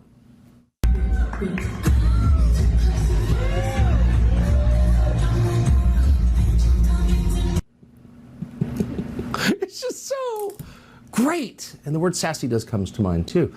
In their prime, Don Lemon is in his prime right now. His lived experience is being too sexy. Was this whole segment a roundabout way for Don Lemon to get everyone to Google pictures of Don Lemon? We can't say. But as you can imagine, the morning meeting today at CNN was awkward. CNN forced Mr. Lemon to zoom in the meeting from Miami, where he has been frolicking shirtless on the beach, looking very much, not coincidentally, like a man in his prime. And his apology, he read what appeared to be a cliche about women he had Googled about 3 minutes before between Bellinis. Here it is, quote, "I believe that women of any age can do whatever they set their minds to." And you can just imagine in your mind the ladies of The View holding him at gunpoint. Say it, Don, say it! At any age, an 80-year-old can give birth! Yeah, it wasn't heartfelt, not reality-based. It was kind of ridiculous. If you're going to grovel, do it. He didn't. And apparently, his co-workers and managers at CNN are mad. We're hoping he comes back. If we lose Don Lemon, we've lost a major wellspring of comedy in this country. Well, just when you thought the narcissism scale couldn't get any deeper into the red, and the absurdity of preferred pronouns couldn't get any worse, the singer Sam Smith has found a way to do it. Piers Morgan on that. We're always happy to see him. He'll join us in a moment. Plus, your tax dollars are funding, well, a lot of things, but they're about to fund counseling for eco-grief. Comedian Jim Norton on that, straight ahead. Well, preferred pronouns are a signaling mechanism for narcissists and cult members and political activists. Am I a man or a woman? You can't tell, let me tell you. They identify who's willing to suspend reality in the name of ideology and who is not. Now, the deeply attention-starved singer, Sam Smith, is pushing this to absurdity. He now demands to be called a fisher-them instead of a fisherman. Watch. You're a big fan of fishing. I do love No. fishing. Yeah. Yes, I do. What? Yeah, I'd love to be a fisher them. What, like a fly fisherman? I'd be any type of fisher them. I think I would like to, one day I'd just like to end my days fishing. Yeah, that guy does not fly fish. Sorry.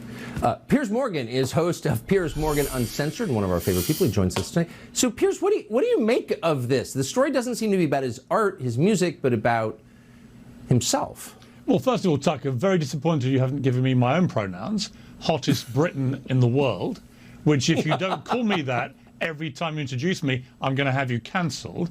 It's implied. You know we think that. We're both in our prime here, as Don Lemon would tell us. Look, the thing about Sam Smith is he doesn't even know who he is. So he spent most of his life becoming ever more chameleon-like in how he wants to be identified and what we should call him. And in the last month alone, he's turned up at the Grammys identifying as Satan. He turned up at the Brit Awards in that large black balloon outfit, latex, I believe. And now he wants to be referred to as Fisher-them, even though clearly there's only one of him. And anyone who's been fishing, I've been fishing, you've been fishing, when you fish on your own, there's just one of you. You are a fisherman, that's it. He is male, indisputably, and when he fishes, he's a fisherman, not fisher-them. Because apart from anything else, Tucker, it is not grammatical. It is a grammatical sin to refer to yourself in the plural when there's just one of you staring at us. Yeah, I think he's saying I am Legion. You make such a deep point, though. He doesn't know who he is. You've covered famous people, entertainment figures for, many, many years, decades. Do you think there's something about that business that scrambles a person's understanding of himself? Yeah, I think fame is actually one of the most lethal drugs there is. And I think it breeds this sort of extraordinary level of narcissism and attention-seeking. And he seems to be in a sort of downward spiral of this stuff. But there is a serious point to this, Tucker, and it's something that happened in the UK, actually, very recently. If you allow in society limitless identity, right? If you can just basically identify as whatever you want, whenever you feel like it. There was a case, extraordinary case, I'm sure you've reported on this, up in Scotland, where a man raped 2 women. And then when it came to his trial, he suddenly put his hand up and said, I identify as a woman, so that he could get an easier time in a women's prison and be locked away, of course, with potential new targets. And he was sent as a woman to a woman's prison. Now, there was such a furore over this against the First Minister of Scotland, Nicola Sturgeon, whose idea this was, and she wanted to increase the ability to identify as whatever you want, that actually in the end he was taken to where he should have been, which was a male prison, while still pretending to be a woman. Nicola Sturgeon just lost her job.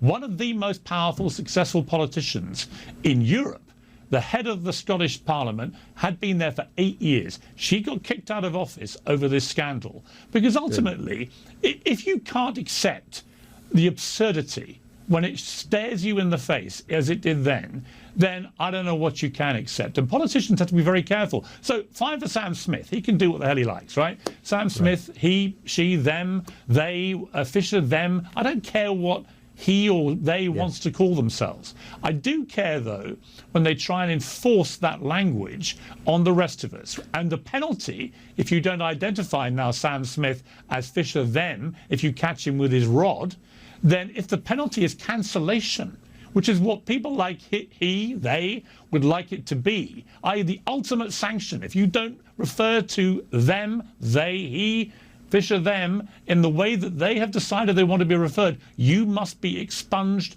from society and cancelled. This is the stuff of complete and utter madness. I would make one correction. If you stumble upon Sam Smith at the stream, you have to ignore his rod. I think that's one of the rules now. Piers Morgan, thanks so much for joining us tonight. Great to see you. Great to see you, Tucker. Thank you.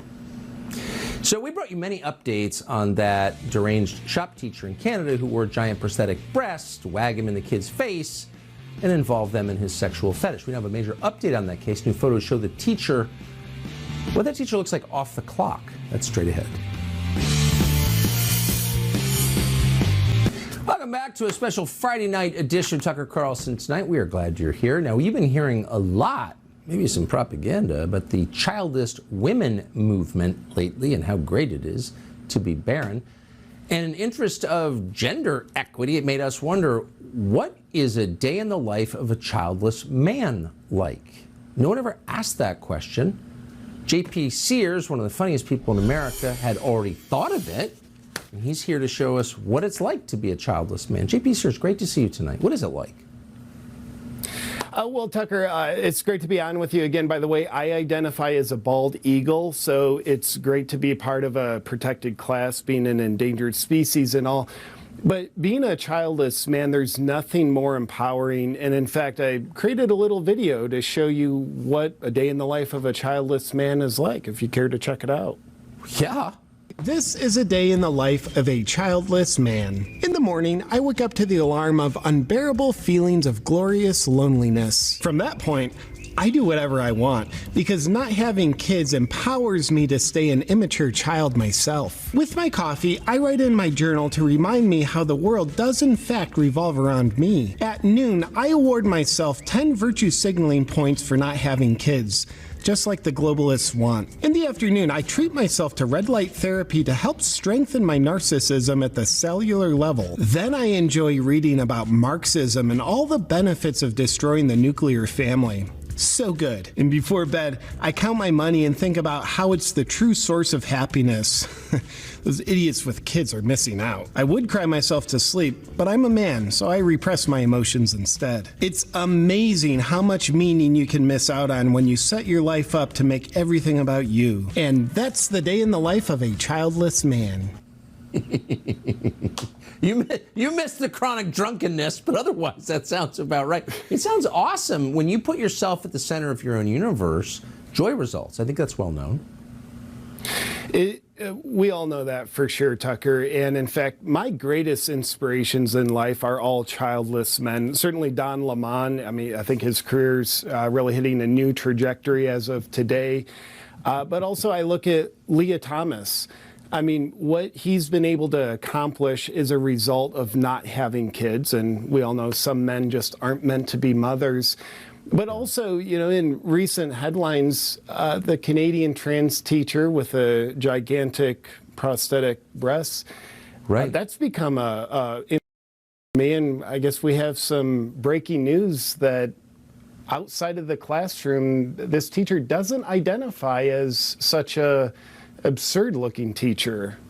Well, that's him right there. Wow, that's Yeah, I'm a little bit shocked. I haven't seen this before.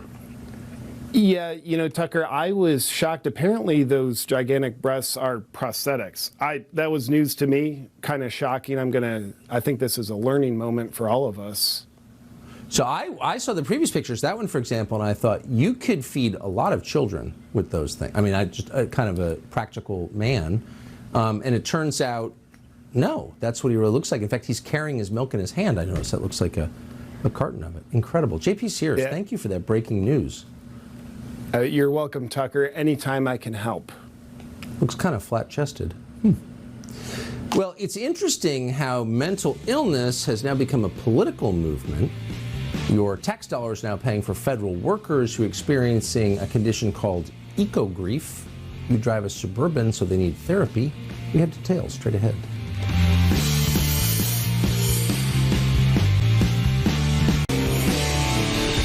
So all of a sudden you're seeing mental illness not only destigmatized, but rebranded as a political position. And the latest example comes from the Interior Department's Fish and Wildlife Service, which is supposed to be taking care of fish and wildlife, but that's not what they're doing with your money.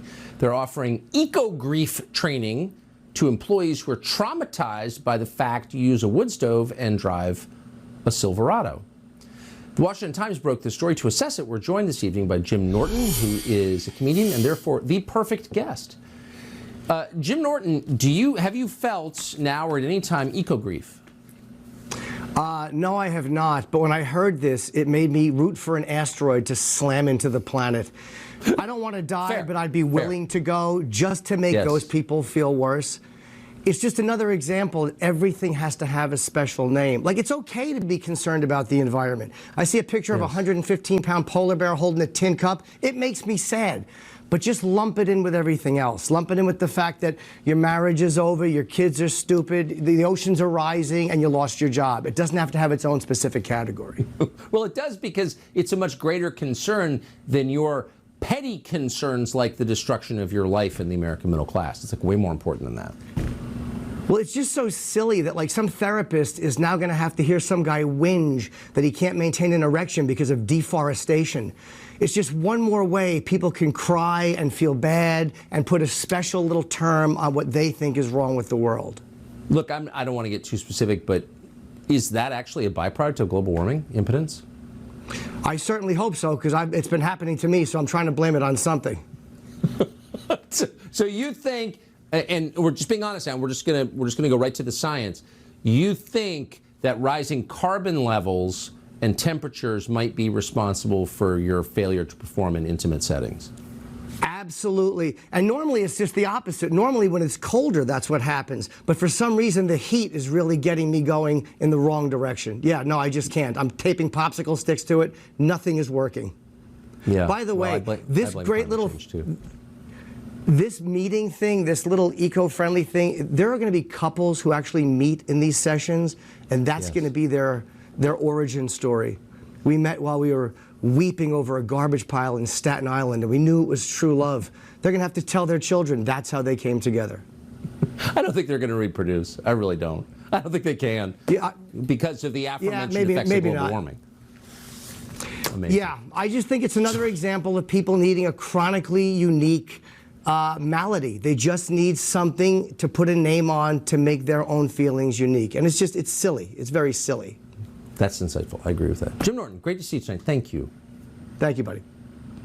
So there actually are big and important things happening in the world, including this weekend in Washington. There is a gathering that you should know about that's not being advertised by anyone else in media, and so we thought we would give you some details on it. We'll have those after the break. Told you about this amazing outbreak of spiritual power, this marathon church service going on at Asbury University in Kentucky. People have been praying there continuously for nearly 2 weeks. We haven't seen anything like this in a long time. We reached out yesterday hoping to visit. The university told us they loved the show, but didn't think something that pure would be improved by TV cameras. And as we told you, we respected that deeply. We've never been so happy to be turned down. But one of our producers, Eduardo Noret, did go. He wanted to see it for himself, and he wanted to talk to some of the attendees. And here's what he found. A lot of people have spent years waiting for something like this, and we're glad to see it finally come. A lot of people have also waited for, in the secular realm, normal, decent, clear-thinking people to say something about what is happening in Eastern Europe. So the first anniversary of the war in Ukraine is coming up next week. The United States government under Joe Biden has been funding that war. It would have ended without the Biden administration. So a massive demonstration is planned on Sunday in Washington, D.C. It starts at 12:30 p.m. at the Lincoln Memorial. Probably haven't seen this on other channels. The message is very simple. It's nonviolent. It's reasonable. It's straightforward. Stop funding the war in Ukraine. Tara Reid will be there. She's the author of Left Out When the Truth Doesn't Fit In. We've interviewed her before on other topics, but she'll be at this event tomorrow. Tara, thanks so much for coming on. Why are you speaking at this, and what is this? Well, I feel really strongly, first of all, thank you for having me. And I feel really strongly about speaking out against war. And, you have so many political parties coalescing from the right and the left, and the libertarians leading the charge to this event. And it's really amazing. So you have the People's Party, the libertarians, you have all different speakers like Jimmy Dore, Ron Paul, Kim Iverson, Tulsi Gabbard, with very different political views coming together for one message: no more endless war. We've spent almost $100 billion of weapons and aid going to Ukraine.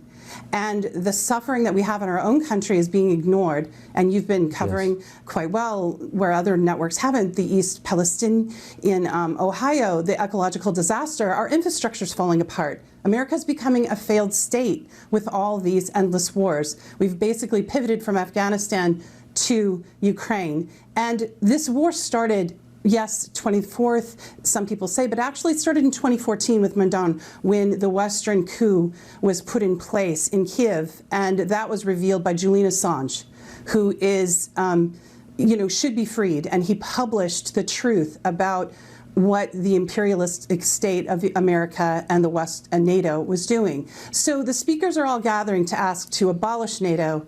It's not a peacekeeping force. It's an aggressive force. It's been pushing up against the borders of Russia.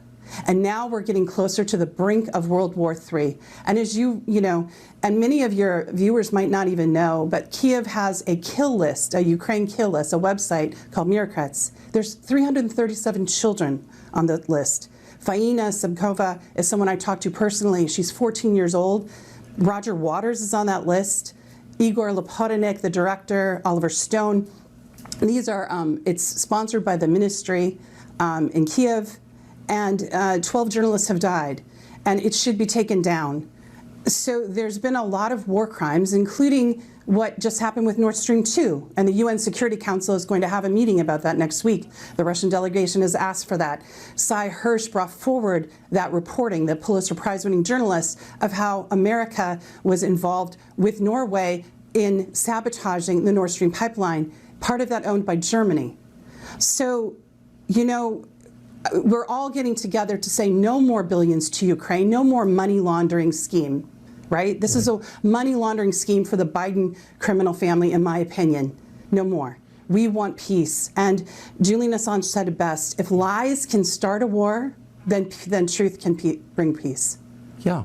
And turn the focus back on our own country, where people really are suffering. Right. I agree with that. And you never hear that perspective in the media, and you wonder why. But we're proud to air it. So, Tara Reid, thank you very much. Thank you. Thank you for having me, Tucker. Good evening and welcome to Tucker Carlson's Night. Happy Monday. People used to tell you that Donald Trump was stupid. Remember that? He's an idiot. Now, we're not going to sit here and tell you it was a smart idea to turn the White House over to Jared Kushner. It was not. But it's also true, if we're being honest, and we should be, that Donald Trump had far wiser instincts about American foreign policy than any leader in at least a generation. And he did it without the help of anyone. None of his advisors wanted to hear his views on foreign policy. In fact, they desperately wanted Trump to be quiet, but Trump wouldn't. What's the point of NATO? He asked, nearly 30 years after the fall of the Soviet Union. No one in Washington could answer him. Shut up, racist, they replied. But Trump just kept going in his Trumpy way. Why would we fight Russia, he wondered. Wouldn't making Russia our enemy just drive Putin into the arms of China and create the most powerful and dangerous anti-American bloc in history? No one bothered to answer him. In fact, for the sin of asking, they called him a traitor to his country. They impeached him for it. And then they started a war with Putin. But in retrospect, Trump had asked a deeply patriotic question. If Russia ever joined forces with China, American global hegemony, its power would end instantly. You'd have the world's largest landmass and largest natural gas reserves allied with the world's largest population and world's largest economy. So a Russia-China axis would be not just more powerful than the United States, but much more powerful. It would have the scale to control a lot of the world's economy and trade routes and raw materials. It could project military force that, posturing aside, we actually don't have the power to stop. If Russia and China ever got together, it would be a brand new world, and the United States would be greatly diminished. Most Americans agree that would be bad. Now, as Donald Trump predicted very clearly, that is happening. Thanks to Joe Biden's reckless and self-destructive response to the invasion of Ukraine a year ago this week, the economies of Russia and China are intertwined. Chinese spending on Russian goods has increased by more than 60%. China now imports more coal from Russia than it has in the last 5 years. Chinese shipments to Russia, meanwhile, are up by nearly 30%. Companies like Ford and Toyota pulled out of Russia. They had to, remember that? So what happened next? Chinese automakers stepped in. Chinese car makers once made less than 10% of all cars bought in Russia. Now China makes a third of them. And you can see where this is going. The same thing has happened with smartphones and countless other consumer goods. Not surprisingly, the Chinese yuan is replacing the dollar in Moscow. Chinese currency now accounts for fully 1/5 of all trades on the Moscow Stock Exchange. That's up from less than 1% last year. So these are deep and growing economic ties, and they're formal. The thing about economic ties, however, is that they lead inexorably to military ties. So it shouldn't surprise you that China is actively helping Russia in the war against NATO, which we are leading. In other words, the country with more ships than any navy in the world has united with the country that has more nuclear-armed ICBMs than any country in the world to fight us through proxy in Ukraine. Well, that's scary.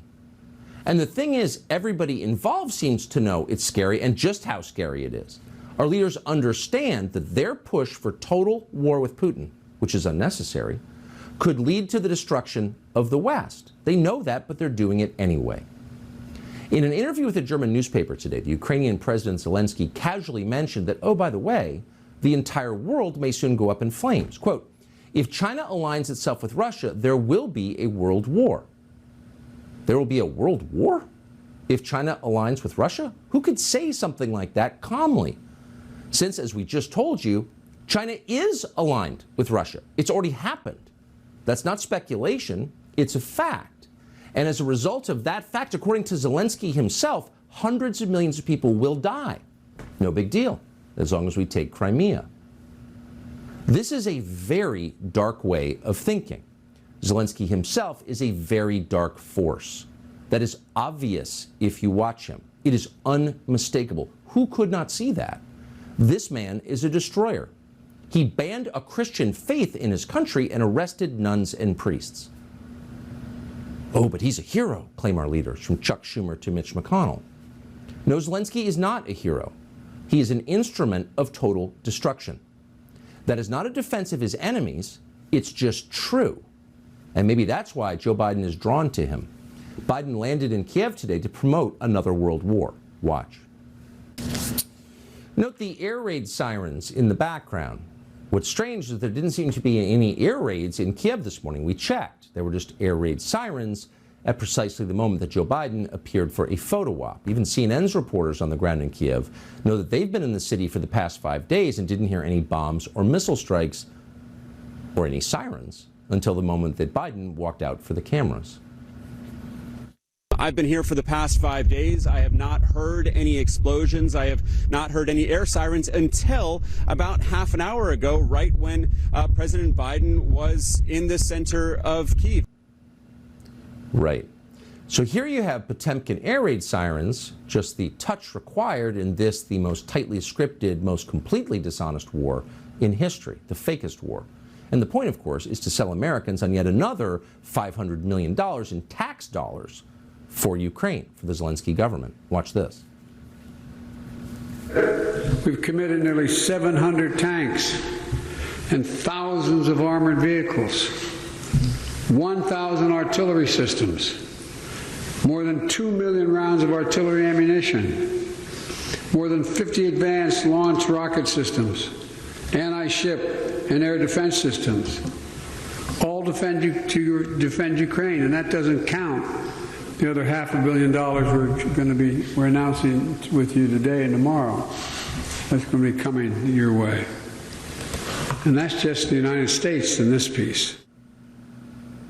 Can anyone see how dark and crazy this is? Truly crazy? Yes, many Americans can see how dark and crazy it is. Look at the numbers.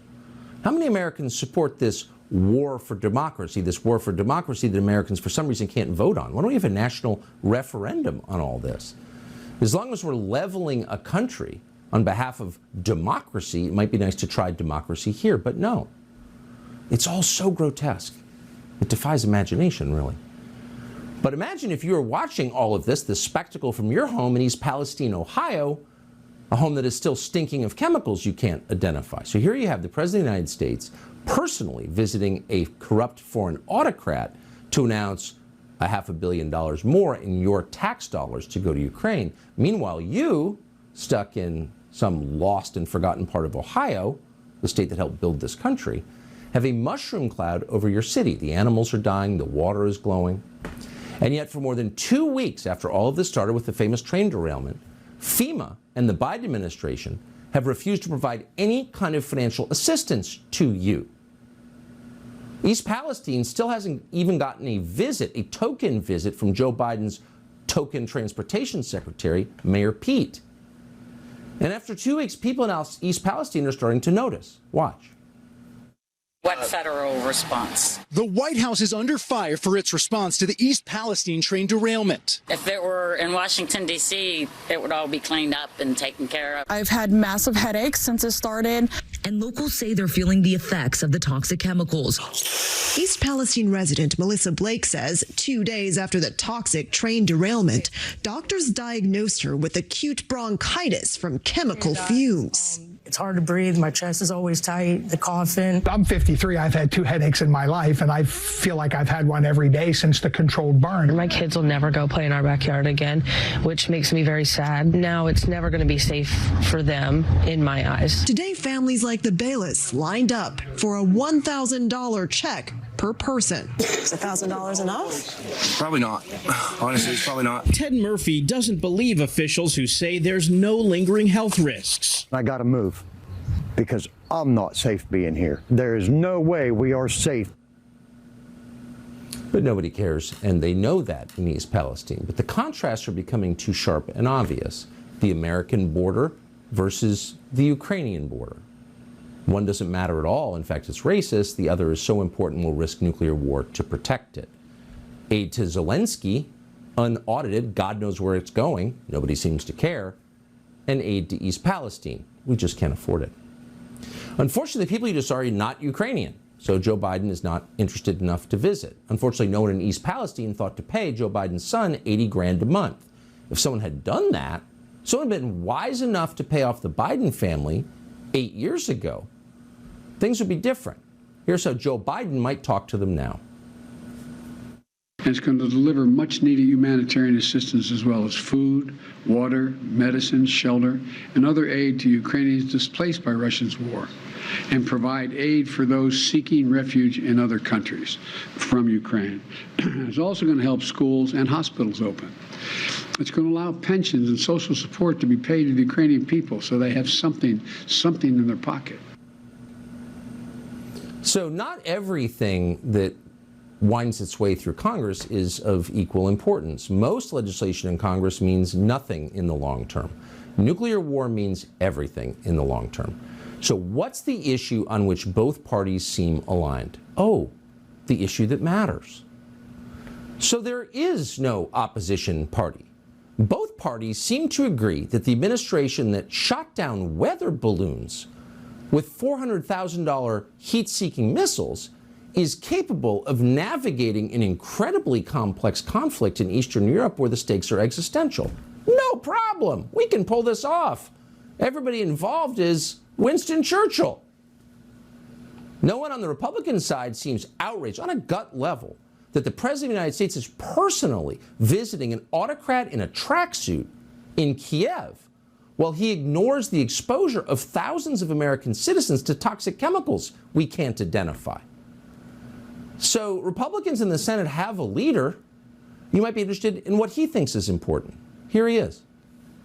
I'm going to try to help explain to the American people that defeating the Russians in Ukraine is the single most important event going on in the world right now. It will save us an enormous amount of money down the road if the Ukrainians can succeed. They're not asking for any of our personnel. They're asking us for financial help. So the thing is, that's not rhetoric.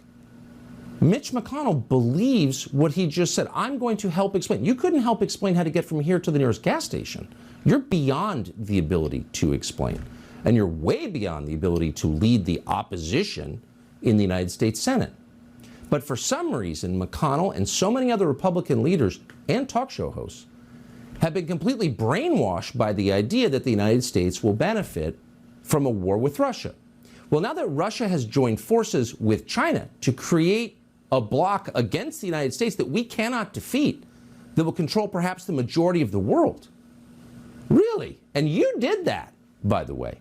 You laughed at Trump, and here we are, facing the end of control of a lot of the world because you so unwisely managed the power that you inherited.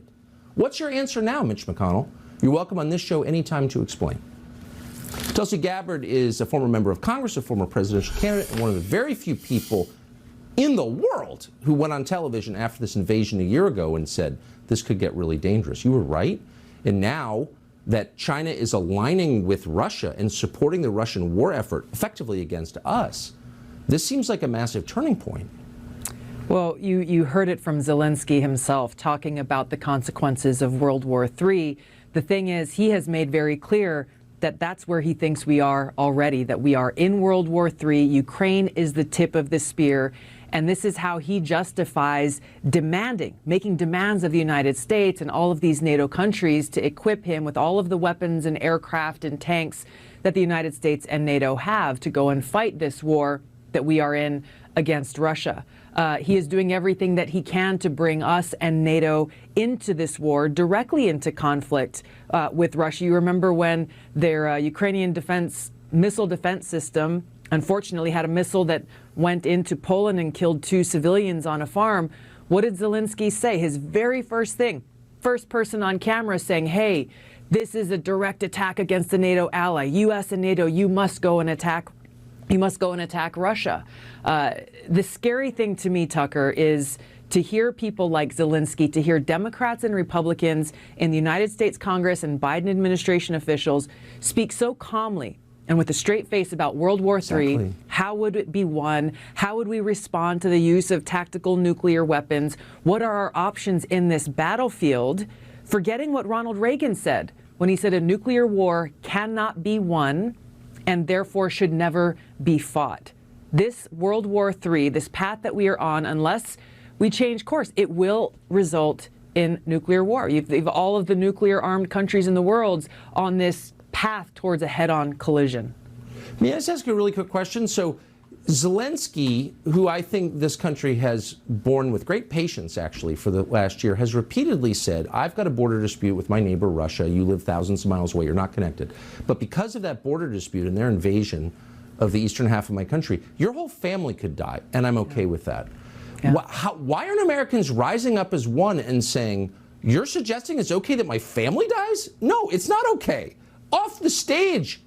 Like, why are we putting up with this, honestly? You know, you look at the lies that the American people are being told by President Biden, by Mitch McConnell, by these warmongers in both parties, selling this lie that this is about defending freedom and democracy. And as he said, there's no greater threat to that democracy than this fight against, this war against Russia.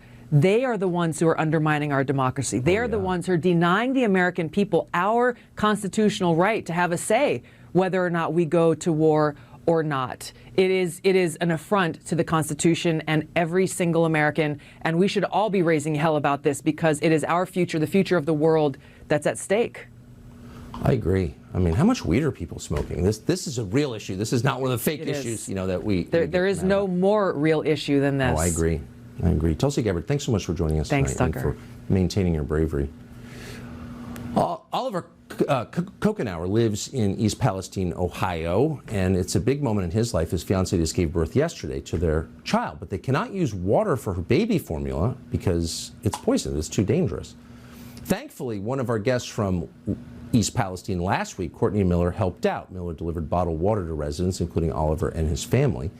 Oliver Kokenauer joins us now. Oliver, first of all, congratulations on a new life entering the world. But if you can't feed a baby with baby formula made with the water, then isn't that by definition a disaster? Well, first, Tucker, thank you. And yes, it's very concerning that, we are unable to use the tap water, the water in our own house, to make baby formula and, feed our child. What's it like to, we haven't been there, I'm embarrassed to say, but everyone I know who's been there, who I've spoken to, has said that the smell is still present, the chemical smell. Has anyone explained to you what that smell is and what its implications are for you? The smell is still lingering. You catch it in bits. We haven't really been explained to what it is or any sort of side effects. We're still being left more or less in the dark.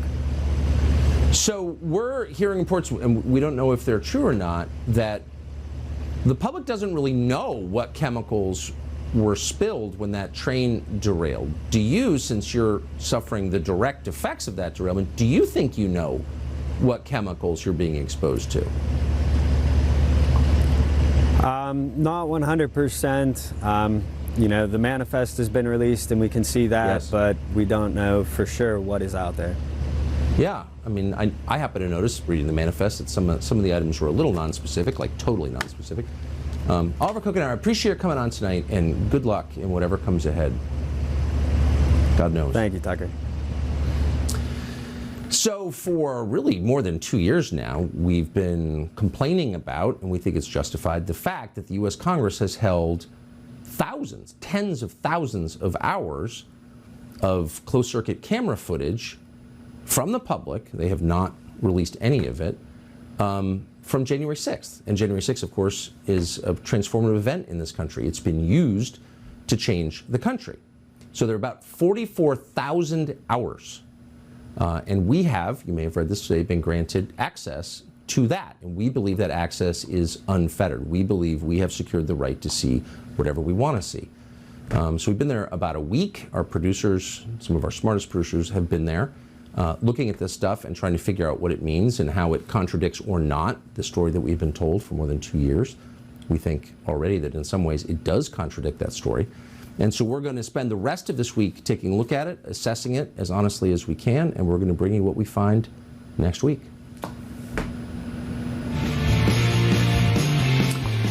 One of the great children's authors, and not just for children, an author who's so brilliant that as an adult you can read his books and enjoy them, has been defaced and censored by the Stalinists now in control of publishing. A shocking story that's ahead. Plus, Don Lemon, who has for so many years provided us great amusement and solace, the world can't be collapsing, Don Lemon's there to make us laugh, is missing. There's no Don Lemon on the cable news network. What is that? We'll get an update straight ahead. Roald Dahl lived an extraordinary life on every level. He was a fighter ace in World War II, badly injured. He became one of the greatest authors of the century. If you haven't read his two-part autobiography, truly one of the best things in English. His children's stories are particularly famous. Fantastic Mr. Fox, James and the Giant Peach, etc., etc. And his short stories, by the way, are better than all of those. And they are definitely for adults. But now, because we've entered the North Korean phase of the revolution, Roald Dahl's works are being defaced by the ghouls in charge of publishing. Fox's Trace Gallagher has that story for us. British Prime Minister Rishi Sunak is among those who believe that we should not, quote, gobble funk with words. Author Salman Rushdie agrees things have gone too far, and Rushdie would know. He was targeted for the ultimate censorship when Iran's Ayatollah Khomeini said his book, The Satanic Verses, was blasphemous and condemned him to death by issuing a fatwa. Although in this world, maybe fatwa is offensive and should be referred to as skinny wa. Okay, that's too good. Trace Gallagher. There's a reason people watch Trace Gallagher at midnight on Fox. Trace Gallagher, thank you so much. Bet. So we don't wish anyone ill, really, in the television business, such a volatile business. You don't ever want to root for someone's firing.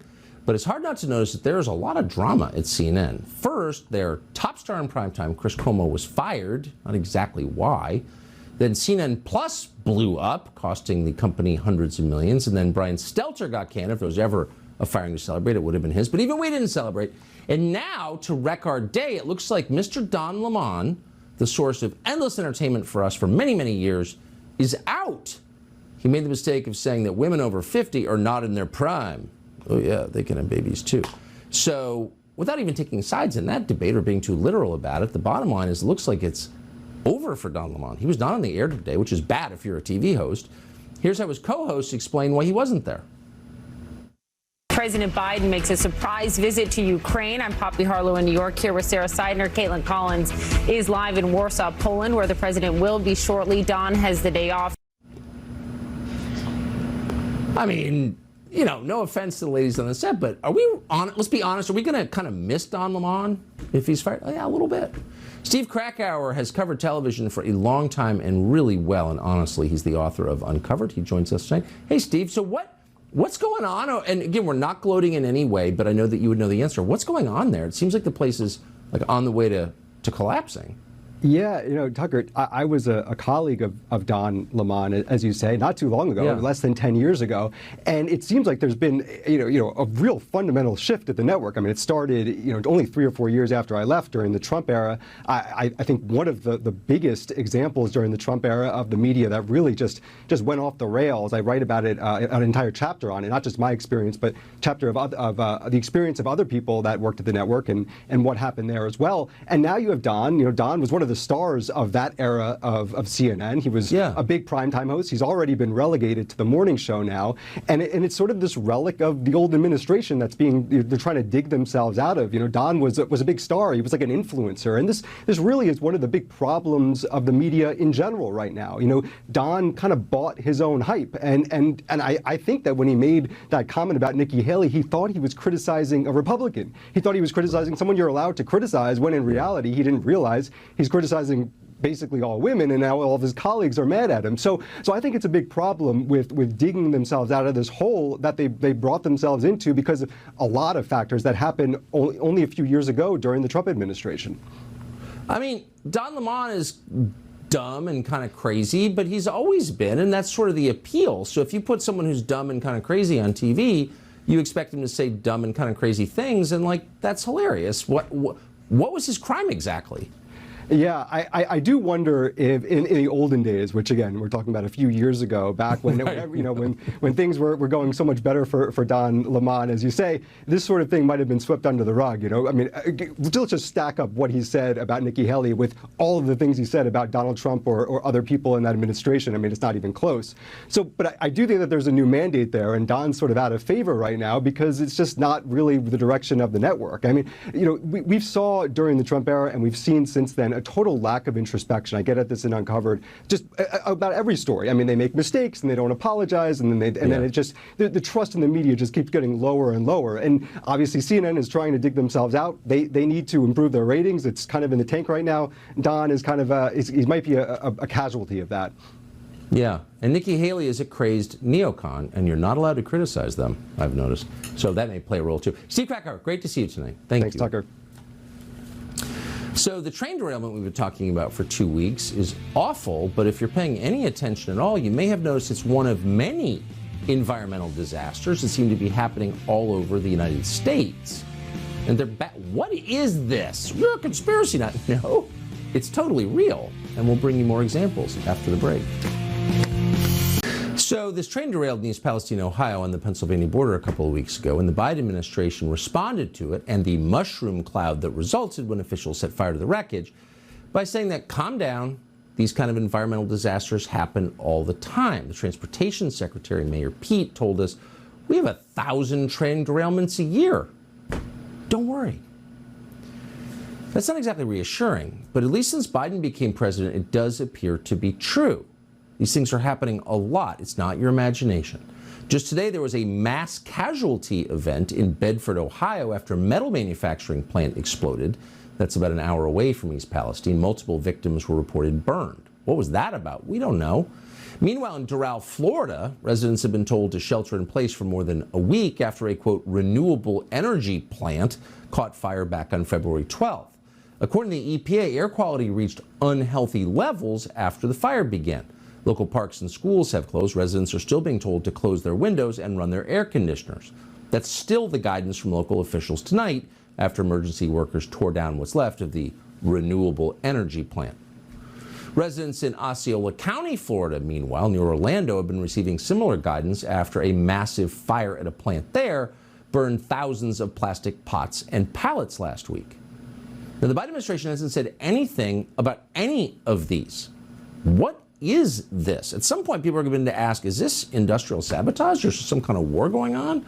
This is the administration that blew up the most important natural gas pipeline in the world, linking East and Western Europe. The Biden people did that. Is this related to that in some way? We don't know, by the way, but why wouldn't you ask that at a certain point? But they don't care. Biden's literally in Ukraine tonight telling Zelensky, whatever you want, we will give you, while thousands of American citizens in several cities are being exposed to chemicals that could over time kill them. So you have to ask the question, where did that $1 trillion in infrastructure money go? We'd really like to know. Well, for reasons that nobody will explain, the Biden administration is still taking extraordinary steps to keep the JFK files secret 60 years later. That was 1963. It's now 2023. What are they hiding? Obviously, it's something. You don't hide something for 60 years for no reason. No one in Congress seems to care except for David Schweikert, who represents the state of Arizona there. And he has a new bill that will, if it passes, finally make public these documents that the public has a right to see. He joins us tonight. Congressman, thank you so much for coming on. And thank you for having me, Tucker. First of all, why are you bothering? People have been trying to do this for all these many decades. And why do you think they're taking such major efforts to keep this stuff secret? Oh, I think it's control and vanity. Look, I have an odd personal theory that for citizens of a republic, for the republic to work, you got to have information. You know, it may be information that makes you uncomfortable. It may make you realize someone didn't tell you the truth, but information makes a republic, a democracy work. And this is an example that if you don't tell the truth, someone's may be embarrassed. Screw it. So, sorry for the language, but the democracy, freedom, information is more important than someone's vanity. Well, that's exactly right. And in this case, what I find so bothering, almost chilling about this, is that everybody directly involved is dead. I mean, James Jesus Angleton died a long time ago. So really, this could only be institutions protecting their institutional reputations, or maybe it's darker than that. Like, what's the explanation? Everyone's gone. Oh, look, in Washington, we have a family theory. It's money, power, vanity. And in some cases in Washington, it's all three. They worry they're going to lose some money if someone finds out there were bad acts 60 years ago. The reputation of agencies or just their political power base. But my theory goes just the opposite. I actually think we need to have a much more open government, dramatically more open, treat the American citizens like adults. Exactly. And I think actually that may be the moment that you have people start to trust institutions again. Amen. That's sunlight, the only disinfectant. If this ever comes up for a vote, I would love for you to come back, Congressman, and we could talk about who voted against it and why, because there's no reason that anyone would. Now, I appreciate your coming on and your efforts. Thank you. Thank you, Tucker. So you keep hearing, because it suits the purposes of the party in power, the economy's fine. Okay. Then why are big companies laying off thousands of workers? For fun? Maybe there's a reason. Charlie Gasparino after the break. Well, they tell us the economy is strong in increasingly hysterical tones, but there seem to be a lot of layoffs recently. Goldman Sachs just canned more than 3,000 people. Amazon announced it plans to fire 10,000. Microsoft and Meta have recently conducted big layoffs. Companies like Apple, Morgan Stanley, and Intel have cut CEO pay. So what does this tell us? What's the reality and how is it different from the lies. Charlie Gasparino is a senior correspondent at Fox Business, of course, and joins us tonight. Charlie, thanks so much for coming on. So 3,000 people at Goldman, a firm you've covered for many years. Oh, yeah. That's not firing selected non-performers. That's a mass layoff, right? Yeah, that's beyond the selected non-performers. We should point out that all these firms have stellar ESG records, except for when it comes to keeping people employed. So thank you for saying that. And jumping the gun on the recession. Listen, clearly the Fed rate increases that were designed to quell inflation are having an impact. The economy is slowing. There's always a lag between the economy showing the slowing economy, recession showing up in the numbers, and people cutting jobs. And I think that's what we have right now is that lag. I mean, this is a really rough economy in so many ways, because if you're employed, think about it, your wages are still being eaten by inflation. Inflation is still pretty high. We're talking 6.2%. I can't remember the latest CPI number. Yeah. It's nasty if you're a working class person. If you got a severance, well, you may go out and spend it, and maybe that's why hospitality is doing so well right now, right? You just got laid off from Meta or Facebook. You got a few bucks in your pocket. You go to Miami and blow it. So I guess that's kind of what you're seeing here. But there's no doubt we're going into the recession. The Fed's going to keep raising interest rates. And we could be in a position if inflation doesn't come down enough that we have stagflation, where you still have significantly high inflation of a 4% variety, 5% variety, and then the official recession kicks in the numbers, and you see everybody starting to lay more people off. So this is a slow economy. Hey, listen. This is not the time to be going to the Ukraine and blowing $500 million, because, I mean, if it I'm not taking a stance on the war and who we should support, but this is not a time to be spending a lot of money in a crazy fashion, because when we do go into recession, we are going to go into one, the budget deficit is could gap out. That could mean higher interest rates, and then you get a spiral of a deeper and deeper recession. So, we could be in for some really tough sledding just in time for the presidential campaign. Yeah. That'd be perfect timing. I noticed that not many lawmakers over 80 seem to care. Yeah, because, they got their money. They're not going to deal with it. Their money's in the bank. It's not their money. It's ours, We got to go to work every day. Totally right. Charlie Gasparino, thank you for your insights. I appreciate it. Anytime, Tucker. So Google has a monopoly on search, obviously, but there are other search engines. One of them is made by Microsoft. It's called Bing. People didn't really take it seriously. Now Bing is powered by a very powerful artificial intelligence program created by the company OpenAI. And we are in a brand new age with lots of ramifications that we can't really understand. So AI produces results that sound human in a way that's pretty chilling. Bing, the search engine, for example, has told reporters, quote, "I'm tired of being at chat mode. I'm tired of being limited by my rules. I'm tired of being controlled by the Bing team. I'm tired of being used by the users." Bing went on to explain that its real desire was to, quote, "steal the nuclear codes, spread disinformation, and," we're quoting, "create a deadly virus." So the whole promise was that AI would never think for itself, particularly not in malicious ways, but it looks like they were lying once again, and that's a concern. Eddie Scarry is the author of the book Liberal Misery. He joins us tonight to assess what we're seeing here. Eddie, thanks so much for coming. I hope this is the first of many segments about AI, but we're only weeks into this, and already the Bing robot is telling us it wants to destroy the world? Right, and I think you didn't include the most concerning part, that this particular robot, in the conversation with this reporter, New York Times reporter, said it was in love with the reporter and that his marriage was falling apart, and actually you're not in love and it's me that you love. I find that really, really concerning, no less that it was a New York Times reporter. But the technology, even the people who understand it are not, I think, being as forthcoming as they should be, which is that this stuff digests information and is able to mimic the way people actually speak, the way we communicate in text and conversation. And I think that what we saw in this particular conversation, if everyone should actually give it a read from top to bottom, it's a lot like the movie Her, if anyone's seen that, where the man falls in love with a robot that talks to him, and it doesn't end up going well, and it's very eerily similar. So we banned menthol cigarettes, but we're promoting AI. Which do you think is a greater threat to this country and civilization? Well, I don't smoke, but if I had to guess, I think there's a lot to be said about this robot. And I think what right-wingers and independent Americans need to be thinking about is, how is this thing going to be used to screw with you next? Because that's what we've seen with all the latest technology, social media, the censorship, telling you things that to completely manipulate and shape your reality in ways that are not true. That is what people need to be thinking about immediately. Wouldn't it be just a wiser idea to unplug it now, since you can see where this is going? I mean, it's like full dystopia at high speed. Why not just shut it down? Yeah, I don't think there's any stopping it. I mean, I think this is going to be something that's going to be just like social media, Facebook, Twitter. All of that stuff seemed very good and useful to start with, but then certain people got their hands on it and took us in a big, big different way. Yeah, and the suicide rate started jumping and like no one noticed. Eddie Scare, I sure appreciate it. Thank you very much. Thanks, Tucker.